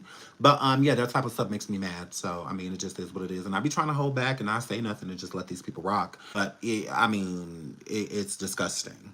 And I don't respect it. And I'm not fake. So, I'm going to say how I feel. I don't care who don't like it. I don't care about how Gene Deal feel. And none of those other people. All y'all, look you. Gene Deal, you. Courtney B, you. I said to all of y'all face. I don't ever mind going live, dropping a link for y'all to get y'all Miranda's read. Because none of y'all check me. None of you. My conscience is clean. Yeah, absolutely. There's no guilt trips over here. Y'all don't have no victims or none of that stuff, but y'all do. So yeah, all y'all. And I said to y'all face, Tisa failed you. I said to all of y'all face, what about it? Who gonna check me? Okay. Waiting. Buffering. So I said to all y'all face, I'm not fake. I don't need none of y'all assistance. I don't need none of y'all attention. We about to be 143,000 deep to me. One man show. I don't need no hoe. I don't need nobody. All I got, my checkables, my plastics is all I need. I don't need nothing else. Please, there's no clout chase over here. What's destined for me is destined for me. What's coming my way is coming my way. I don't need no hoe sit with me to make me go up. I'm already going there. I'm already traveling there. Dolo. So yeah, and I'm all about substance. I'm all about people telling the truth. Because when you tell the truth, it to me is far more entertaining. Because then you get to get closer and closer and closer and closer to the actual story. Instead of sitting a whole bunch of clout chasing ambulance chasers, trauma chasers, to other people's trauma at that. Like, I don't have time for none of that. And I'm not making time for it. I'd rather sit over here by myself. Absolutely. Yeah. You can say a lot about when I did hang out with Haguar, right? We never talked about celebrities. Ever. We talked about anybody's trauma, it was hers. We didn't talk about nobody else's. I didn't care to hear a delusional, unwell, mentally ill individual that is off of their meds talk about anything other than themselves. And that's what we talk about when she came over here. Yeah, because I have dignity, I have class, I have morals, and I also have my own trauma. Yeah, I am a victim, and I stand in it, and I rose above it. It's not me. I don't let it dictate who I am. It's what I went through. It's not me. Does not define me. Moving right along. So if they want to go around profiting and getting paid and talking about, girl, that's them. I'll pass. I don't care to talk to none of them. We don't have nothing to talk about. But I mean, if you want to try to check me, tell me to drop the link. But other than that, please, y'all keep profiting off of a sick woman that needs to take her meds, lost her whole family, even grieved her own mother dying, like still ain't dropped one tear. But she wanted to talk about Jay-Z and Beyonce. Weird. She's never met Beyonce in her life. She don't know what she look like, smell like, nothing. She'll walk right past her in public. But y'all got the audacity to sit down interviewing her about her. Like, girl, please. Y'all trash, honey. And y'all will remain that. Please. Gene Deal is trash. Let's get into this before we get into the Diddy piece. So Candace Owens says Beyonce and Jay-Z, speaking of them, opinion doesn't hold weight like it did 10 years ago. Telling us who to vote for is annoying. You don't got to text from your mommy's burner account on Instagram. So let's get to what Candace said about Beyonce, because I said these things too. I just didn't say them as harshly. Social economy in the world, where what has always worked for them in the past is no longer interesting to the public. This is an economy where authenticity pays. And Beyonce does not remember what it means to be authentic anymore, because she's been playing the role of a queen for so long, and she's grown so accustomed to simply visiting the Commonwealth every 4 years. She comes out. Nobody knows where she is for, and she comes out, and she reminds us all who we should be voting for. Ah, yes, Hillary Clinton. Please, I'm here, Commonwealth. You people, remember I am your queen, her and Jay-Z. Oh, yes, please vote for Kamala. As a mother, I'm telling you to do this. Like I said, 10 years ago, Beyonce and Jay-Z telling us who to vote for, that would have mattered, but it just doesn't anymore. I honestly don't feel like 10 years ago it would have mattered. I don't put that way at all. Please hit the like, please hit the like, please hit the like. And then they're saying like, oh, well, why does she have all this distaste for Beyonce? It seems personal. No, I don't think it's personal at all. I'm going to put you like this. Kamala raised, well, over like $1 billion damn near for her campaign. Where did that money go? Where did that money go? Beyonce, Cardi B, Alicia Keys, so many others say that they didn't get paid to speak for Kamala. Where did that money go? Where did it go? She came into the campaign, the presidential campaign, late. Where did that money go? Yeah. Kamala, you nor Beyonce, Cardi B, all of and you know they signed in NDAs and all of that. So I mean they couldn't tell you if they wanted to. But yeah, I don't see, where did the money go? Where? Trump did a campaign from beginning to end. He went everywhere. He was everywhere. So the money that got invested in his, and he didn't get nearly as much money as Kamala. No, he did not. People do not like him. So, yeah. Not traveling expenses. $1 billion in traveling expenses, halfway in the race, over halfway. Again, she came in late. She didn't come at the beginning. Please hit the like, please hit the like, please hit the like. So if Beyonce and Cardi B and all them want to make it seem like Kamala did not pay them, please. Please. That is laughable to me, for y'all to make it seem like y'all did it for free. I don't believe y'all did. I don't care. Beyonce can say that she wasn't paid. Cardi can say that she wasn't paid. Y'all are liars. You're lying. Alicia Keys, Lady Gaga, all of y'all are lying. Y'all lying. Oprah. Y'all lying. I don't believe y'all. I don't believe y'all when y'all say that, oh, I just went up there. No, you didn't. No, you didn't, because honestly, the people do not care to hear from celebrities in political campaigns. They don't. They don't. So when she says like, oh, if this was 10 years ago and Beyonce and Jay-Z, who did Jay-Z didn't go on no stage in defense of no Kamala? That's why Jay-Z fell back, because he already know, we don't care, buddy.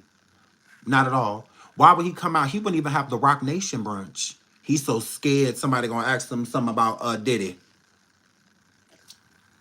He's so scared somebody gonna ask him something about Diddy that he didn't do that. Not at all.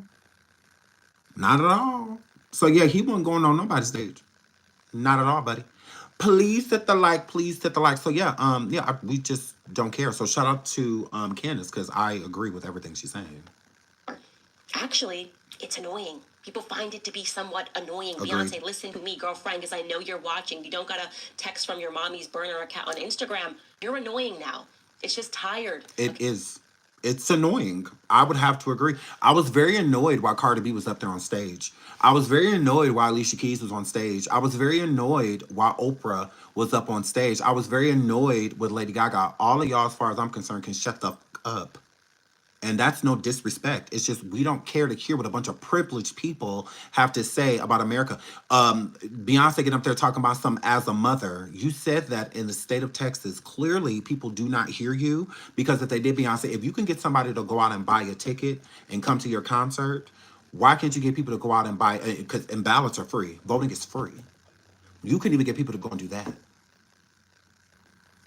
Texas was a red state after you got there on your hometown in Houston and told your home to vote for Kamala. So your hometown would rather hear you sing because your Houston show was sold out. It was a Beyonce state while the Renaissance tour was going on. But then you get up here politically and try to tell people you're not personable enough with the people to be telling the people a goddamn thing. We don't see you enough. That is true. You like to hide and hibernate and then come out when you feel like you want to come out. You know, every 5, 6 years, you're like a groundhog. You know, you come out and be seen when you want to be. Other than that, you don't want to be bothered. That is what you give. You absolutely do. So this is when it would matter, you know, for like a presidential campaign, for you to be saying you should have been out there. You should have went on multiple stops with Kamala and things like that. Not just popping out because she came to Houston. So, girl, Houston not feeling you like that if you ain't singing Beyonce. Politically, we don't care to hear what you have to say because we don't even know your stance. You up here telling people to vote for her as a mother. What the does that have to do with this country? We know you a mom, so I'm not voting for them because you have Blue Ivy stirring Rumi. I'm not voting for her for that. I'm not. When that's what I'm saying. Y'all, the celebrities made it worse because they didn't truly state anything that Kamala was standing for. You got Cardi B on the stage telling y'all to vote for Kamala because of all of the things that she disagreed with Donald Trump because her parents is illegals.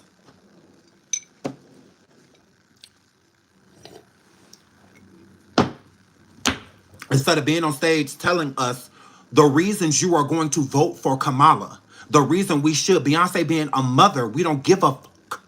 That's not a reason to vote for Kamala. It's not. Wasn't a reason.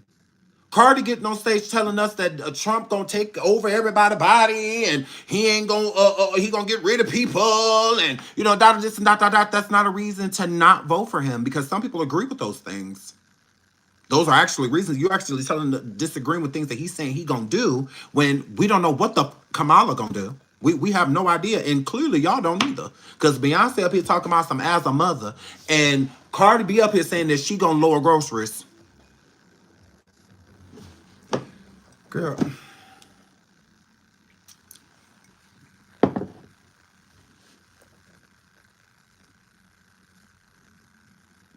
Girl, please. Please, if y'all have a problem with Trump being president, leave the country. It is a boat that they got that you can be on for 4 years. He is chosen. Y'all say all of this same shit the first time he was in the White House. All the world gonna blow up. All he gonna do this. All he gonna take away that. All he gonna do like he did none of that happen. The most he did was a wall, and he didn't even finish that. Shut up. Leave. Complaining ain't gonna get him impeached. It's not. Deal with it. He president. Get over it. Like, get over it. Yes, a felon is president. Get over it. Like, I mean, leave.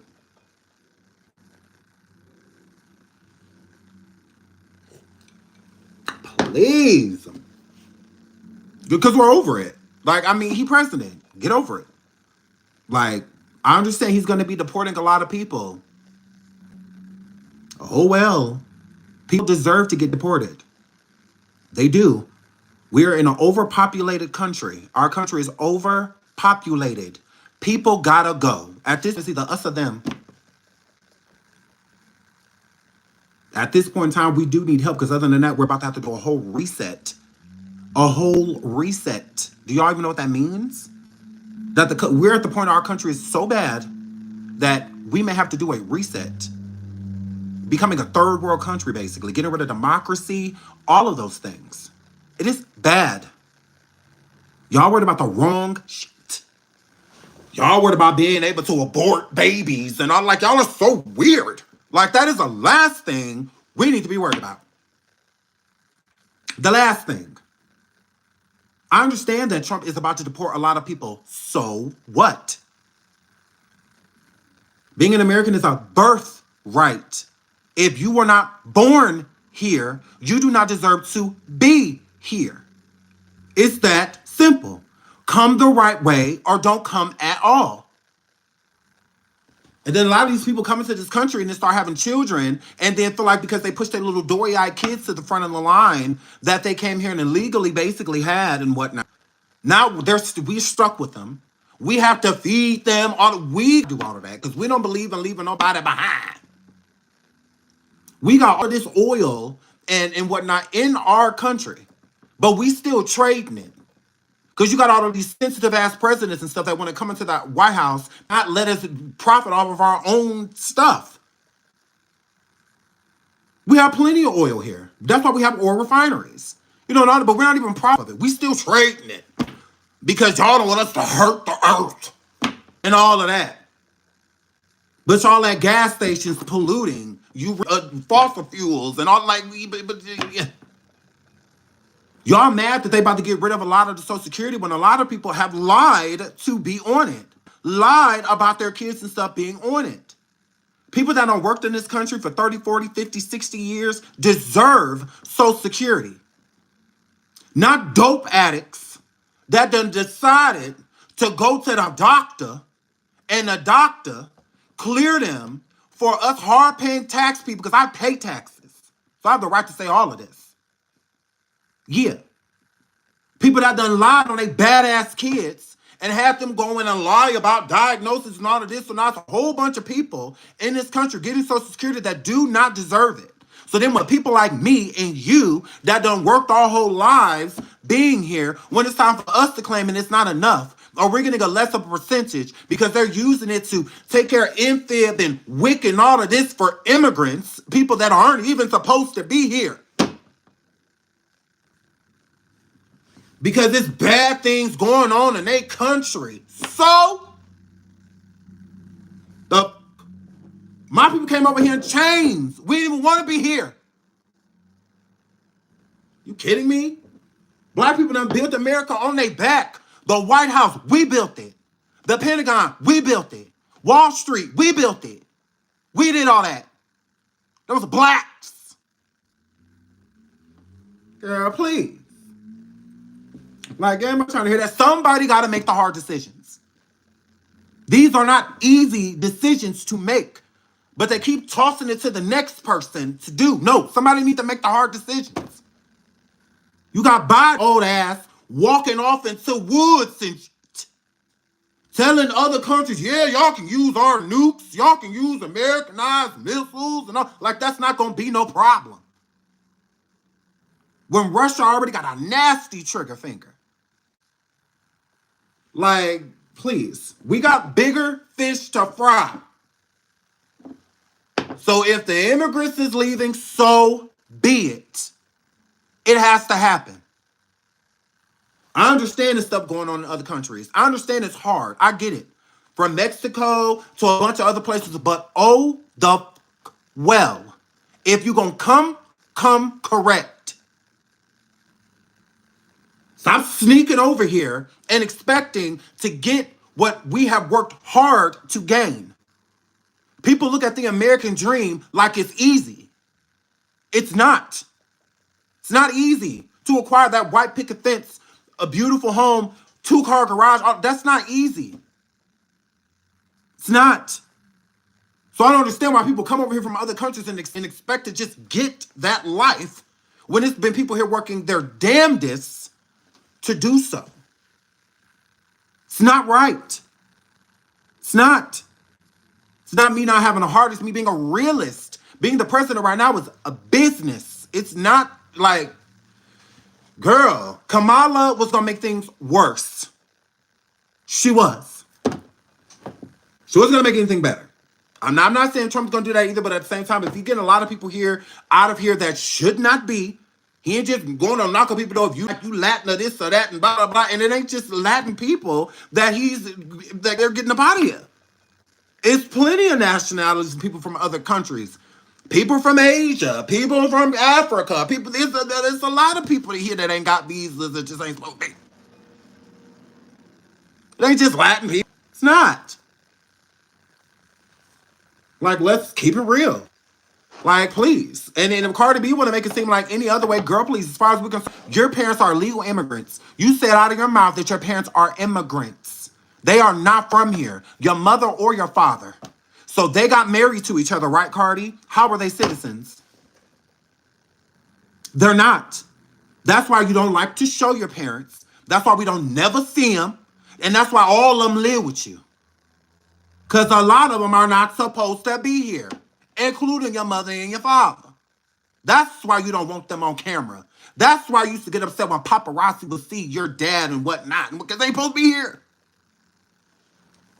Even Longoria just left with her whole family damn near. Because the majority of them are aliens. They're not supposed to be here. But since y'all are rich and have privilege, y'all get to give them certain protection by keeping them close to y'all. Keeping them in the house with y'all and all of that. So they basically got to go through you to get to them. Nothing to see here. Why would they think aliens live in multi-million dollar neighborhoods? And so why would they think that? So nobody's stupid, Cardi and others. Like, please. So, I mean, it just is what it is. Like, Cardi is an American. Hennessy is an American. I can't say that about her mama and her father. She didn't say out of her own goddamn mouth to Elon Musk, popping them, saying, my immigrant parents, meaning they not from here. And they married to each other, allegedly. What? I understand marrying an American can help you get, certain permanent residencies here. But coming in with another that's also a fellow immigrant, where's the permanent residency in that? Okay. Okay, girl. But she against Trump because of what he gonna do to people's body. What he not gonna allow. Girl, don't even make sense. Don't even make sense because either way it goes, if there's a will, there's a way. If a woman don't want her baby, she'll find a way to get rid of it. Yeah. Before they were legal, they were illegal. And people were still getting them. So please. Y'all can find ways of getting people to come get y'all ass shots in hotels and stuff like that, but y'all can't get y'all can't find nobody to get rid of no baby. But y'all can get y'all whole bodies illegally done in hotel rooms. Please. Please. But okay, girl. Go off. Okay, you gotta switch it up. It's a change. Because complaining about groceries to me is crazy when you can just grow your own gardens. Cardi talking about, the groceries is high to grow them. You got plenty of land. Grow bananas. Grow tomatoes. Grow cucumbers. Grow it. Bet you won't. Bet you won't. Social economy in the world, where what has always worked for them in the past is no longer interesting to the public. This is an economy where authenticity pays. And Beyonce does not remember what it means to be authentic anymore because she's been playing the role of a queen for so long and she's grown so accustomed to simply visiting the Commonwealth every 4 years. She comes out. Nobody knows where she is for since she comes out. And she reminds us all who we should be voting for. Ah, yes, Hillary Clinton. Please, I'm here, Commonwealth. You people, remember I am your queen, her and Jay-Z. Oh, yes, please vote for Kamala. As a mother, I'm telling you to do this. Like I said 10 years ago, Beyonce and Jay-Z telling us who to vote for, that would have mattered. But it just doesn't I don't think so. Anymore.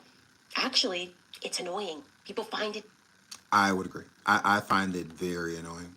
Very annoying, but wait, there's more. Seem like a person. Pretend you care about the Commonwealth. Maybe every 2 years, come out. do a podcast, pretend to be a human being. Of course, they don't support Donald Trump. No, they must be more enamored by her husband, Jay-Z, the thug life. Maybe that's the music he should be walking out to. That is, I believe, what Beyonce and her mommy think. That is why they're frustrated with people like me who don't respect that anymore. There's nothing that you do that I respect. And I don't dislike you. I want to be very clear. I don't find Beyonce to be someone that is bothersome in any way. But I'd like some answers. I agree. I love Beyonce, her music. I don't want to hear anything politically from Beyonce. I don't want to hear anything politically from Alicia Keys, Lady Gaga, none of those people. Cardi B. I don't want to hear nothing because I don't want to hear nothing from none of y'all. Because y'all are not truly about the country. Because if so, then it's more important to tell a person to vote for someone because of what they're standing for. Instead, they made it look like we would rather you vote for Kamala than Trump. That's not a good reason. If anything, y'all pushing people into the arms of Trump. Y'all pushing people to go and listen to what he got to say because, like, why is y'all going so hard? Like, why? Because we still don't have a true stance of what Kamala was really wanted. You know, it just seemed everything was late, everything was rushed. And then throwing all these celebrities down our throat is not going to help because she had all of their support. And look at what happened. She still lost. So what was it all for? To me, it was all in vain. Yeah, I think people are, we would rather hear from like activists, people in the city that are actually on the ground doing the work. Not these high privileged people that are up in these castles and whatnot and decide to leave these castles every 3-4 years. And then come tell you who to vote for. We don't even know you. Like, we don't know Beyonce. We don't know her favorite foods. We don't know her stance and the things that she truly stands for and the things that she don't want because she put a picture up on Instagram. Because she puts up a little quote when a black person dies, when it's viral. Yet, no. We don't need to hear from y'all. Stay as silent as you stay throughout the years. Don't come forward politically telling us anything when there are no feet on the actual pavement. Y'all not doing nothing. So why would we listen to y'all? Why? Because y'all done threw some money at some stuff? Y'all done threw money at foundations? Oh, Beyonce and Jay-Z have this foundation for this. Alicia Keys have a foundation for this. But we don't care. We really don't care. We don't. Where's Solange at? Doing what she was supposed to be doing, minding her business. Doing what she's supposed to be doing, minding her business. They don't advocate for nobody. They don't do none of that. They too busy, selling liquor and, country albums, but it ain't country. They too busy doing all that. So keep focusing on that. That's why I can respect somebody like Madonna. They focus on the things that they know they're supposed to be focusing on. Their artistry. You don't see me out here telling you who to vote for out here in front of microphones and not for what? We ain't gonna listen to her. And she know we ain't gonna listen to her. So all of those people that were there were supposed to be there in solidarity for Kamala and help her win. She lost. And Trump didn't even have a quarter of the celebrity support that Kamala had. Kamala was the underdog. And she stayed that. That didn't change. She stayed the underdog. She didn't overcome anything. Not at all. She went from vice president to civilian.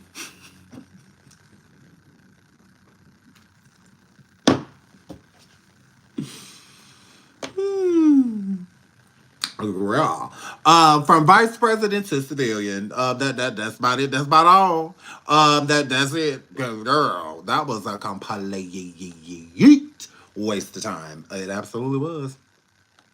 It sure were. Yes, that were. So, Sean Diddy Combs accused of S.A.ing 39-year-old man in new lawsuit, okay? This is Diddy getting at people booty. Sean Diddy Combs is accused of S-ing a then 39-year-old man who attended a 2022, so this was 2 years ago, house party hosted by Combs in a large, glamorous home in New York City. According to a new lawsuit filed Tuesday night, the anonymous plaintiff, this is why I be feeling so sad for the men victims. I feel so bad because they know that people are going to make fun. See, women have the Me Too movement. Men do not have that. They don't. And I think the women in Me Too movement need to support more of these men. I do. I think that they should cast their light onto them because they feel alone. This is why they're like they have to be anonymous because they feel like they're going to be made fun of and it's going to be more ridicule than support. So they stay anonymous out of fear of being embarrassed and and they shouldn't feel embarrassed. Like they shouldn't, So there needs to be more support for these men. And I'm all for starting any type of group or being a part of any type of group for these men to come forward and speak out in a safe space, feeling, that they're going to be protected and supported instead of ridiculed and mocked for their pain. So, yeah. Anonymous plaintiff who now lives in Georgia said he attended the party with friends and consumed alcohol that had been provided to him by other individuals at the party. After consuming the drink, plaintiff began to feel disoriented and began to lose control of his body and to lose consciousness. The lawsuit said, mirroring a fact pattern by other anonymous accusers represented by personal injury attorneys who have filed numerous other lawsuits against Combs. One of those attorneys, Tony Busby, was sued this week by an anonymous plaintiff somehow linked to Combs, who accused Busby and his firm of extortion. Okay. Now I'm excited to see who this celebrity is. Who do y'all think it is? Now, a high-profile celebrity is suing Tony Busby for extortion, and I'm in complete support. I'm in complete support of this celebrity that is suing Tony Busby because he need to learn. He do. Y'all think it's Kevin Hart? He is so happy, so I could definitely see it being Kevin. I could see that. I could see it being Kevin. I could. Honestly, I think it's Usher. I think it's Usher. I think it's Usher. But it's a high probability that it could be Kevin Hart. Because he is so happy. He loves to sue people. Who is Tony Busby? The attorney from Texas that is representing up to allegedly 200 victims of Diddy's. So that is who Tony Busby is. Please hit the like. Over 900 people in the building, 631 likes. Thank you, thank you, thank you, thank you. Shout out to everyone who sent the super sticker. Somebody sent the cash app. I'm going to thank you too. I really appreciate it. Thank you, thank you, thank you. So according to the new Combs accuser, he regained consciousness. He was in a dark bedroom with black walls, on bed with black sheets. Everything around him was dark. Plaintiff was horrified to find Combs on top of him, sizing him. He died that day.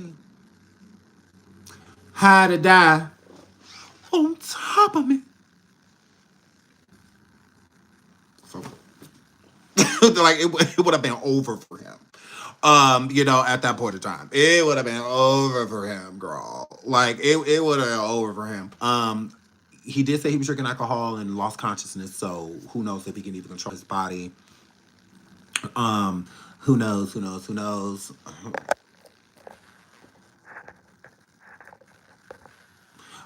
So yeah, who knows? So, girl, I cannot. So hold on. Ooh, why did I do that? Why did I move it? So yeah, that would be horrible. But I think that he lost consciousness, so when he came to, he probably couldn't really function with his body. Another new accuser said he was an actor in the late 1990s and the early 2000s when Combs and others actually assaulted him after luring him to the New York to New York for a possible role in a music video. Hold on. Okay, so this is second person. This is a male. Yes, this is a male. Plaintiff heard Combs say he'll do it. Combs then told plaintiff he could sit back down, the lawsuit said. The man said he was given a soda spiked with something that caused him to pass out. His vision was blurry, but he recognized Combs' chest tattoo and the large gold chain with a jeweled cross on it that Combs wore during the interview. Plaintiff tried to fight him off, but felt dizzy and sick whenever he tried to move. No! Oh, that would have to be horrible. For real, like to be trying to like get somebody to stop and it's just like, but at the same time, it's like you like passing in. I'm like, oh, that would be a nightmare. That would be wow. That would be a nightmare. That I could, because that's what it would feel like if you're going in and out of consciousness, you know, and whatnot. It's like that is sad. That is horrible. Additionally, Combs' bodyguard was holding plaintiff down by the arms, the lawsuit said. Was this Gene Deal?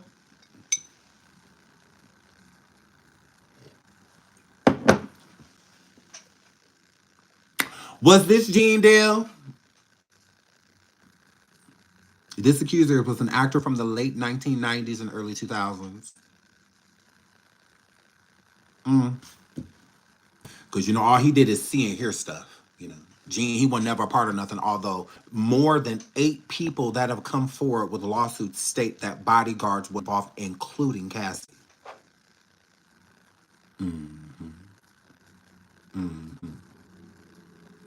Correct.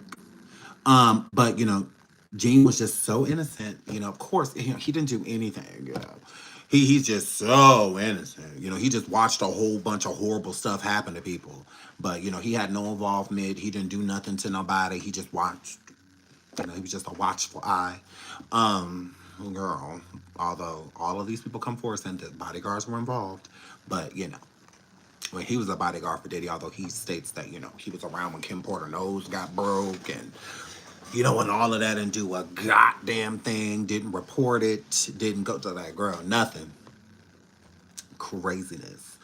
A third accuser said she was 17 years old in 2004 when Combs SA'd her at a 4th of July party in Hamptons. Combs and his 2 bodyguards approached plaintiff, threatened her. Combs told the plaintiff that she would be in danger if she spoke about what had occurred, stating that he ran New York and would ruin her. At this point, plaintiff recognized that at least Combs had SA'd her while she was unconscious. She feared for her life, her lawsuit said. In a statement to ABC on Tuesday, Combs' attorneys addressed the filings against Busby, saying the extortion lawsuit against Mr. Busby exposes his barrage of lawsuits against Mr. Combs for what they are. No, it does not. No, it does not. Because I'm going to tell y'all who now we guessed. Now, we said that it was Usher. We said that it was Kevin Hart. Y'all know who the lawsuit from.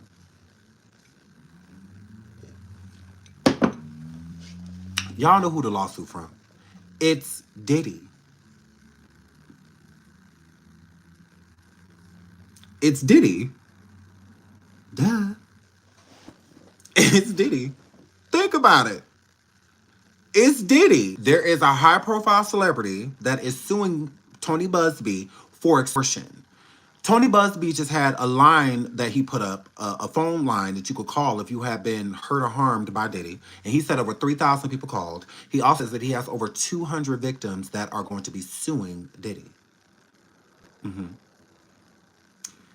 Why wouldn't it be Diddy? Why wouldn't Diddy be the one suing Tony Busby for extortion? All of his lawsuits right now, and he hasn't named any celebrities, Tony Busby, but all of his lawsuits have been against Diddy. All of his clients are suing Diddy, the majority of his clients. They're suing him.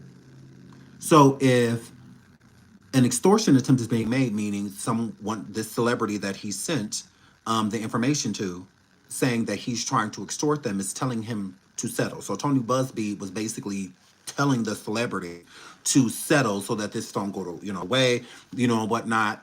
Why wouldn't it be Diddy? Then you have Diddy's attorneys. In a statement to ABC on Tuesday, Combs' attorneys addressed the filings against Tony Busby, saying the extortion lawsuit against his barrage of lawsuits against Mr. Combs for what they are.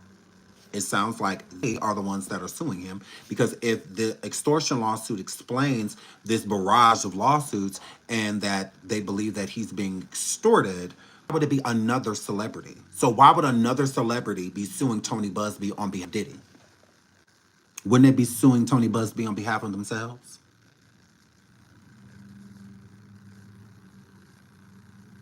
So if you're involving me in what is going on with Diddy and you're trying to sue me for saying that I was involved in certain stuff that had happened, wouldn't that speak on my character?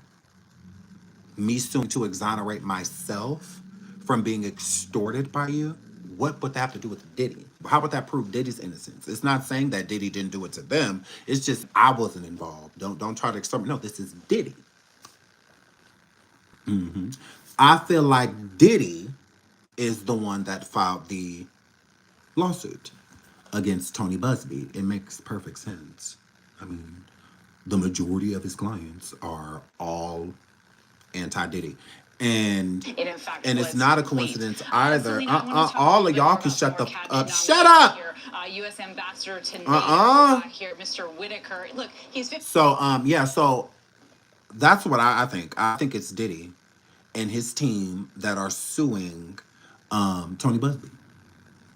He would have every right at this point. And it's not a coincidence, too, that right as this information is coming out, then all of a sudden these 3 new lawsuits come out, and these are Tony Busby's clients. So that's technically extortion, as well. Settle right now, or we're going to come out with these lawsuits against you. Diddy's lawyers, I'm sure, responded and said no. And now all of a sudden you have 3 new lawsuits that have dropped. And it does not help with anonymous. You have to announce who you are if you're going to sue. So it still feels like it could be some type of extortion attempt, because why not say who the alleged victim is? Every time somebody tries to sue Diddy, Jane or John Doe, that's one of the first things that Diddy's team requests, that they be identified, that they come forward and say who they are. It's like one of the first things that his attorneys try to file for. Please hit the like. 655 likes. I appreciate y'all that have hit the like thus far. Thank you. I really appreciate it. So I just find that crazy. Shout out to Mary. She says getting awfully close to the big back Gene era. Careful, Sean. Big backer is going to bite you. That spits views every sentence in acidic. Thank you so much for the super sticker, sweetheart. Thank you so much, Mary. Nobody's worried about Gene Deal. He's not even worried about himself, and I highly doubt that he will go, because he could go to court and be a material witness if he wanted to on behalf of Diddy. He's been talking about it for long enough, over 20-something years. He has been talking about Diddy. He won't shut the fuck up, collecting all of these checks off of Diddy's name like Diddy owe him something. Diddy don't owe him a damn thing. If anything, he owed Diddy, at this point, as much money as he done made off Diddy's name. At this point in time, he owed Diddy money. Diddy don't owe him a goddamn thing. He don't owe him anything. Nothing. He sure don't. He don't owe him nothing. As long as Gene Deal just can't get over it. Just can't get over it. Because who else is Gene Deal bodyguarding for? Nobody with his old ass. He want to tell y'all Diddy. Truly, you have to be a trash bodyguard. Because why don't you work for anybody else? Julius has been Beyonce's bodyguard for umpteen years. If she fired him right now, he would have work immediately. Immediately. And he been her bodyguard for years, like over 10 years, something like that. She fired him right now, he will find work immediately. He will have no trouble finding work. What's your problem? Why were you only worthy enough for Diddy? Because remember, Gene, Diddy only let crooked people around him. He didn't have any solid people around him. No. He's never had any solid security. Not at all. Mm-mm. They've all been do boys and stuff like that. Let's just keep it real. Let's keep it real, raw. Let's keep it real. So, hold on. Let me let y'all listen to Saucy Big Backer real quick. I need to go handle something. If your nigga cheat on you all the time, and like you don't call him multiple times, we don't all call him. We all know your nigga don't. We all know your nigga cheat on him, and we know that you not leaving your nigga. And I'm out the door, and I see your nigga cheating on you. I'm not finna come and tell you. Just because I feel like now I'm starting to be the bearer of bad news. Girl, you know your nigga be cheating on you. You know your nigga walks you like a dog. And you know you're not leaving him. So I'm gonna come back and tell you, oh girl, I see him outside. Damn nigga ain't nothing. I seen him in the club acting like he wasn't nowhere. Shut up. You wouldn't tell him because you asleep with him. Like, ugh, gross. You wouldn't tell because you have that type of energy, big back, saucy big backer. That's why you wouldn't tell, because I don't give a how many times my friend, man or girlfriend cheat on them. Anytime I see it, I'm telling you, if you don't like it, then stop being friends with me. Stop being friends with me. Because rather you tell them or not, if they find out that you knew or saw it or something like that, they still gonna be mad. What do you mean, bearer of bad news? No, you want to do it, you fat slut, because that's what you are. You the type of person that asleep, that you'll be one of the people, because they cheat all the time. Well, why not cheat with me? Type, because you're thirsty and you're unattractive. So you're going to take what you can get. Yeah. You're going to take what you can get, girl. So yeah, of course you're not going to, because you sleazy. You're trifling. So that's what trifling people do. Because I don't give a, your man can cheat every day and you could catch him every day. Anytime I see it, I'm telling you. Because that's the type of friend I am. Because I don't care if you see my man cheating on me, you see my girl cheating me, I want you to tell me. I don't care how many times they've done it before. I don't care if I'm going to take him back. I still want to know. Like, what are you talking about? Diseases and illness and stuff like that is very so much real. So, I mean, it just is what it is. Yeah, I absolutely want to know. Yeah, I sure do. I sure do. I don't care if it's annoying. I don't. And then if you're annoyed, you should be annoyed with the person that's doing it to you. Why would I be annoyed that you coming to tell me that? Like, gross. Like, ugh. Not everybody Mario Winans. I don't want to know. I want to know. Oh yeah, I sure do. I want to know. So I don't care if it's annoying to you. Stop being friends with me. Tell me you don't be friends with me. You can't tell me like, do you every time you see something? Yeah. What about it? Is that annoying to you? Because you can get out of my fucking house. We can block each other right now. Then you don't ever have to tell me, worry about me telling you, you know, if he cheating on you or something. You ain't got to worry about it because we're not friends. So with us not being friends, I don't owe you anything. I don't owe you. Because that's what I'll do. If my man just kept cheating, and I was going to take him back no matter what, and you keep coming and tell me, I'm just going to block you. But yeah, we just don't need to be friends because you get on my nerves. Like, it is what it is. Like, he know what's up, I know what's up, you know what's up. Like, I'm just going to get rid of you. Because then I don't have to worry about you. If I'm going to let him cheat in peace, I'm let him. You know, but I'm not that type of guru. So, but yeah, guess what, Saucy, you dirty. You would cheat with your friend man. That's what that gives. If you won't want them to know. I'm not about to bring you to, why not? Okay, like, I'm telling. So, I don't care. I don't care. I'm telling. If I see who's a tenderoni, man with somebody else, tenderoni girl, JB, Sugar Sharon, I saw your husband there, girl. Like, I'm going to you, like, cause that I would want you to tell me, cause I won't be up. Honestly, I would be more upset if you not telling me than, you know, cause to find out that you knew. That means you don't give about me. Honestly, I'm going to be more upset about that you knew about it and you didn't tell me. Like, no, tell me. I don't care if it's going to hurt my feelings. I don't care if I'm going to get upset. Sometimes we do yell at the messenger. Oh, well, but we always apologize usually. We just be mad within that moment, but not truly at you. So, but yeah, I'm telling. I don't give a I told you on Monday, saw it again on Tuesday, I'm telling you on Tuesday. I saw it again on Wednesday, I'm telling you on Wednesday. I saw it again on Thursday, I'm telling you on Thursday. Like, yeah, I'm telling you every time. Because somebody you know you can trust. then at least I know I can trust you. Trust the fact that you wouldn't want somebody out here, playing me or me out here looking stupid, you know.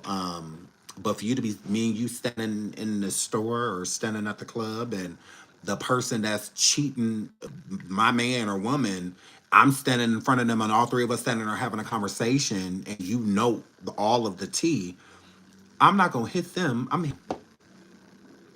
That's how I'm set up. I'm gonna hit you in the face. Absolutely. See, Saucy, I would beat your fast. I sure would. Yeah, I light you up. I'll tussle you around. I hit you all and stump you all in that big back. Yeah, since it's cute. Oh, for real? Really? Yeah, it's going down. It absolutely is. Yeah, you may get tossed around. You and that big body, may get tossed around the bar. Because I don't trust this person. I don't know this person. I know you. I trust you. Now, don't get me wrong. My man getting beat up too. That's happening. But I'm gonna start with you. Yeah, since you want to play in people's face, let me pounce on yours. Yeah, let me hit you in yours. Since you want to play in people's face. Okay, girl. Because I don't believe in none of that. So yeah, so let's get into Diddy's big win. I guess these Tony Busby lawsuits, I'm just not interested. But moving right along. So Sean Diddy Combs scores big win as SCX trafficking case prosecutors order to destroy material obtained in raid on sale. So the prosecutors are so thirsty for Diddy to actually helping him at this point in time. I feel like they could have left well enough alone and just focused on, because they have a really big case ahead of them. And I feel like they should have just focused on that instead of just being so thirsty. I feel that it does show, I don't want to say this, but I have to say it. If they feel like they have to raid his cell, their case is weak. I'm just keeping it real with you. Please hit the like, 680 likes. Please hit the like, please hit the like, please hit the like. I feel like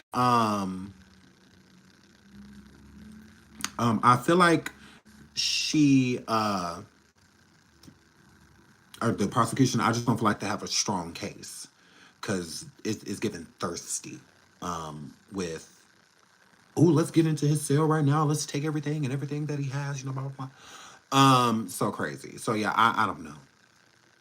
I just don't think that they should have did an emergency hearing and things like that. To me, it's desperate. It looks and feels desperate. I think they should have just fell back.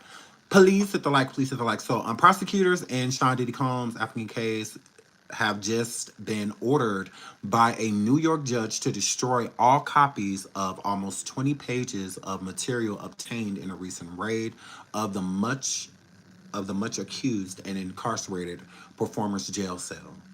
In a win for the All About the Benjamins performer, the U.S. District Attorney's Office for the Southern District have also been told by Judge Armon, I'm not saying his last name is crazy, that the material or even excerpts from it cannot be used in any form in an upcoming bail hearing for Holmes later this week.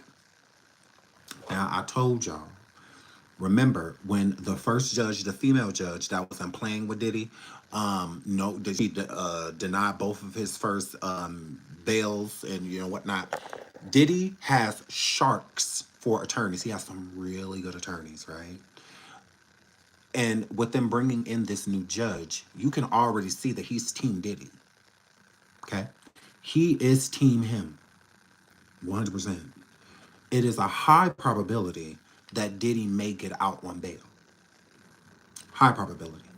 And what adds, again, insult to injury, everything that they obtained in the cell, including the proof that he paid for Kalina to come forward and, say what she had said, none of that will be being used against him when he goes to his bail hearing. So nothing that they allegedly found, even submitted into the courts for him allegedly tampering with witnesses and stuff like that, none of that can be being used.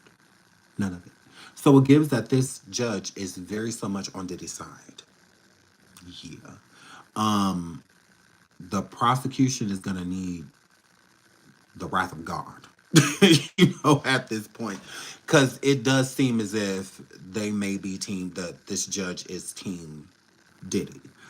Um, they rate everyone's cell. No, they rated Diddy's cell. The prosecution requested that the prison raid Diddy. Yeah, they raided his cell. Just like everybody didn't have a hearing, Diddy did. He had an emergency hearing about the raid.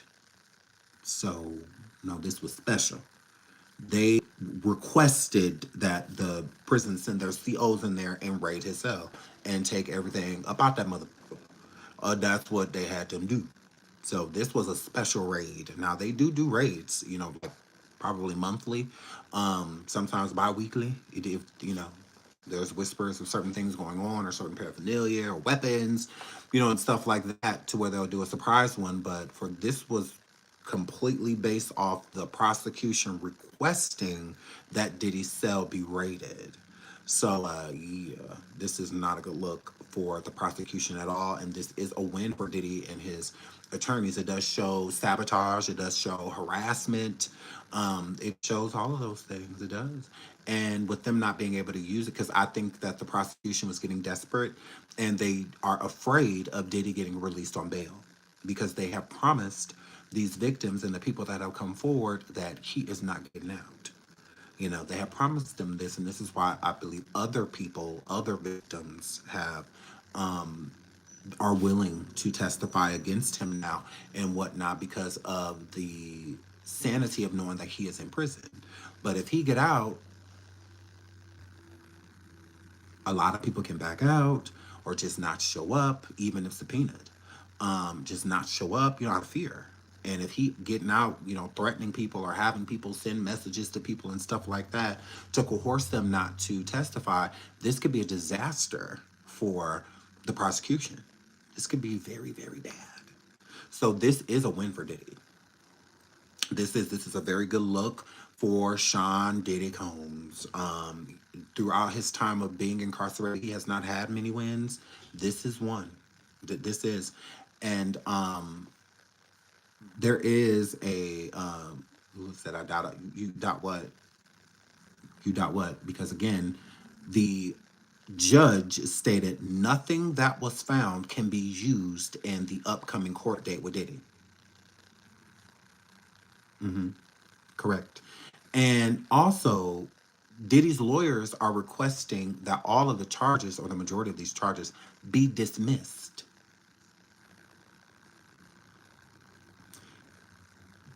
This does not help.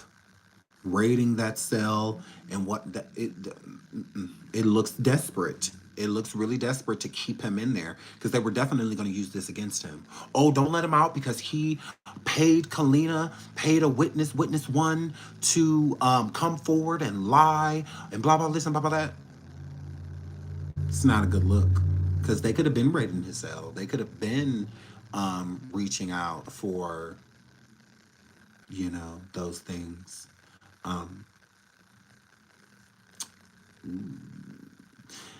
So, and then attorneys have different people in their pockets. They do. Attorneys have decent relationships with judges. So, I mean, they're clearly not, because at this point in time, no jury has any power. There is no jury. This is all judge to judge, and people do favors.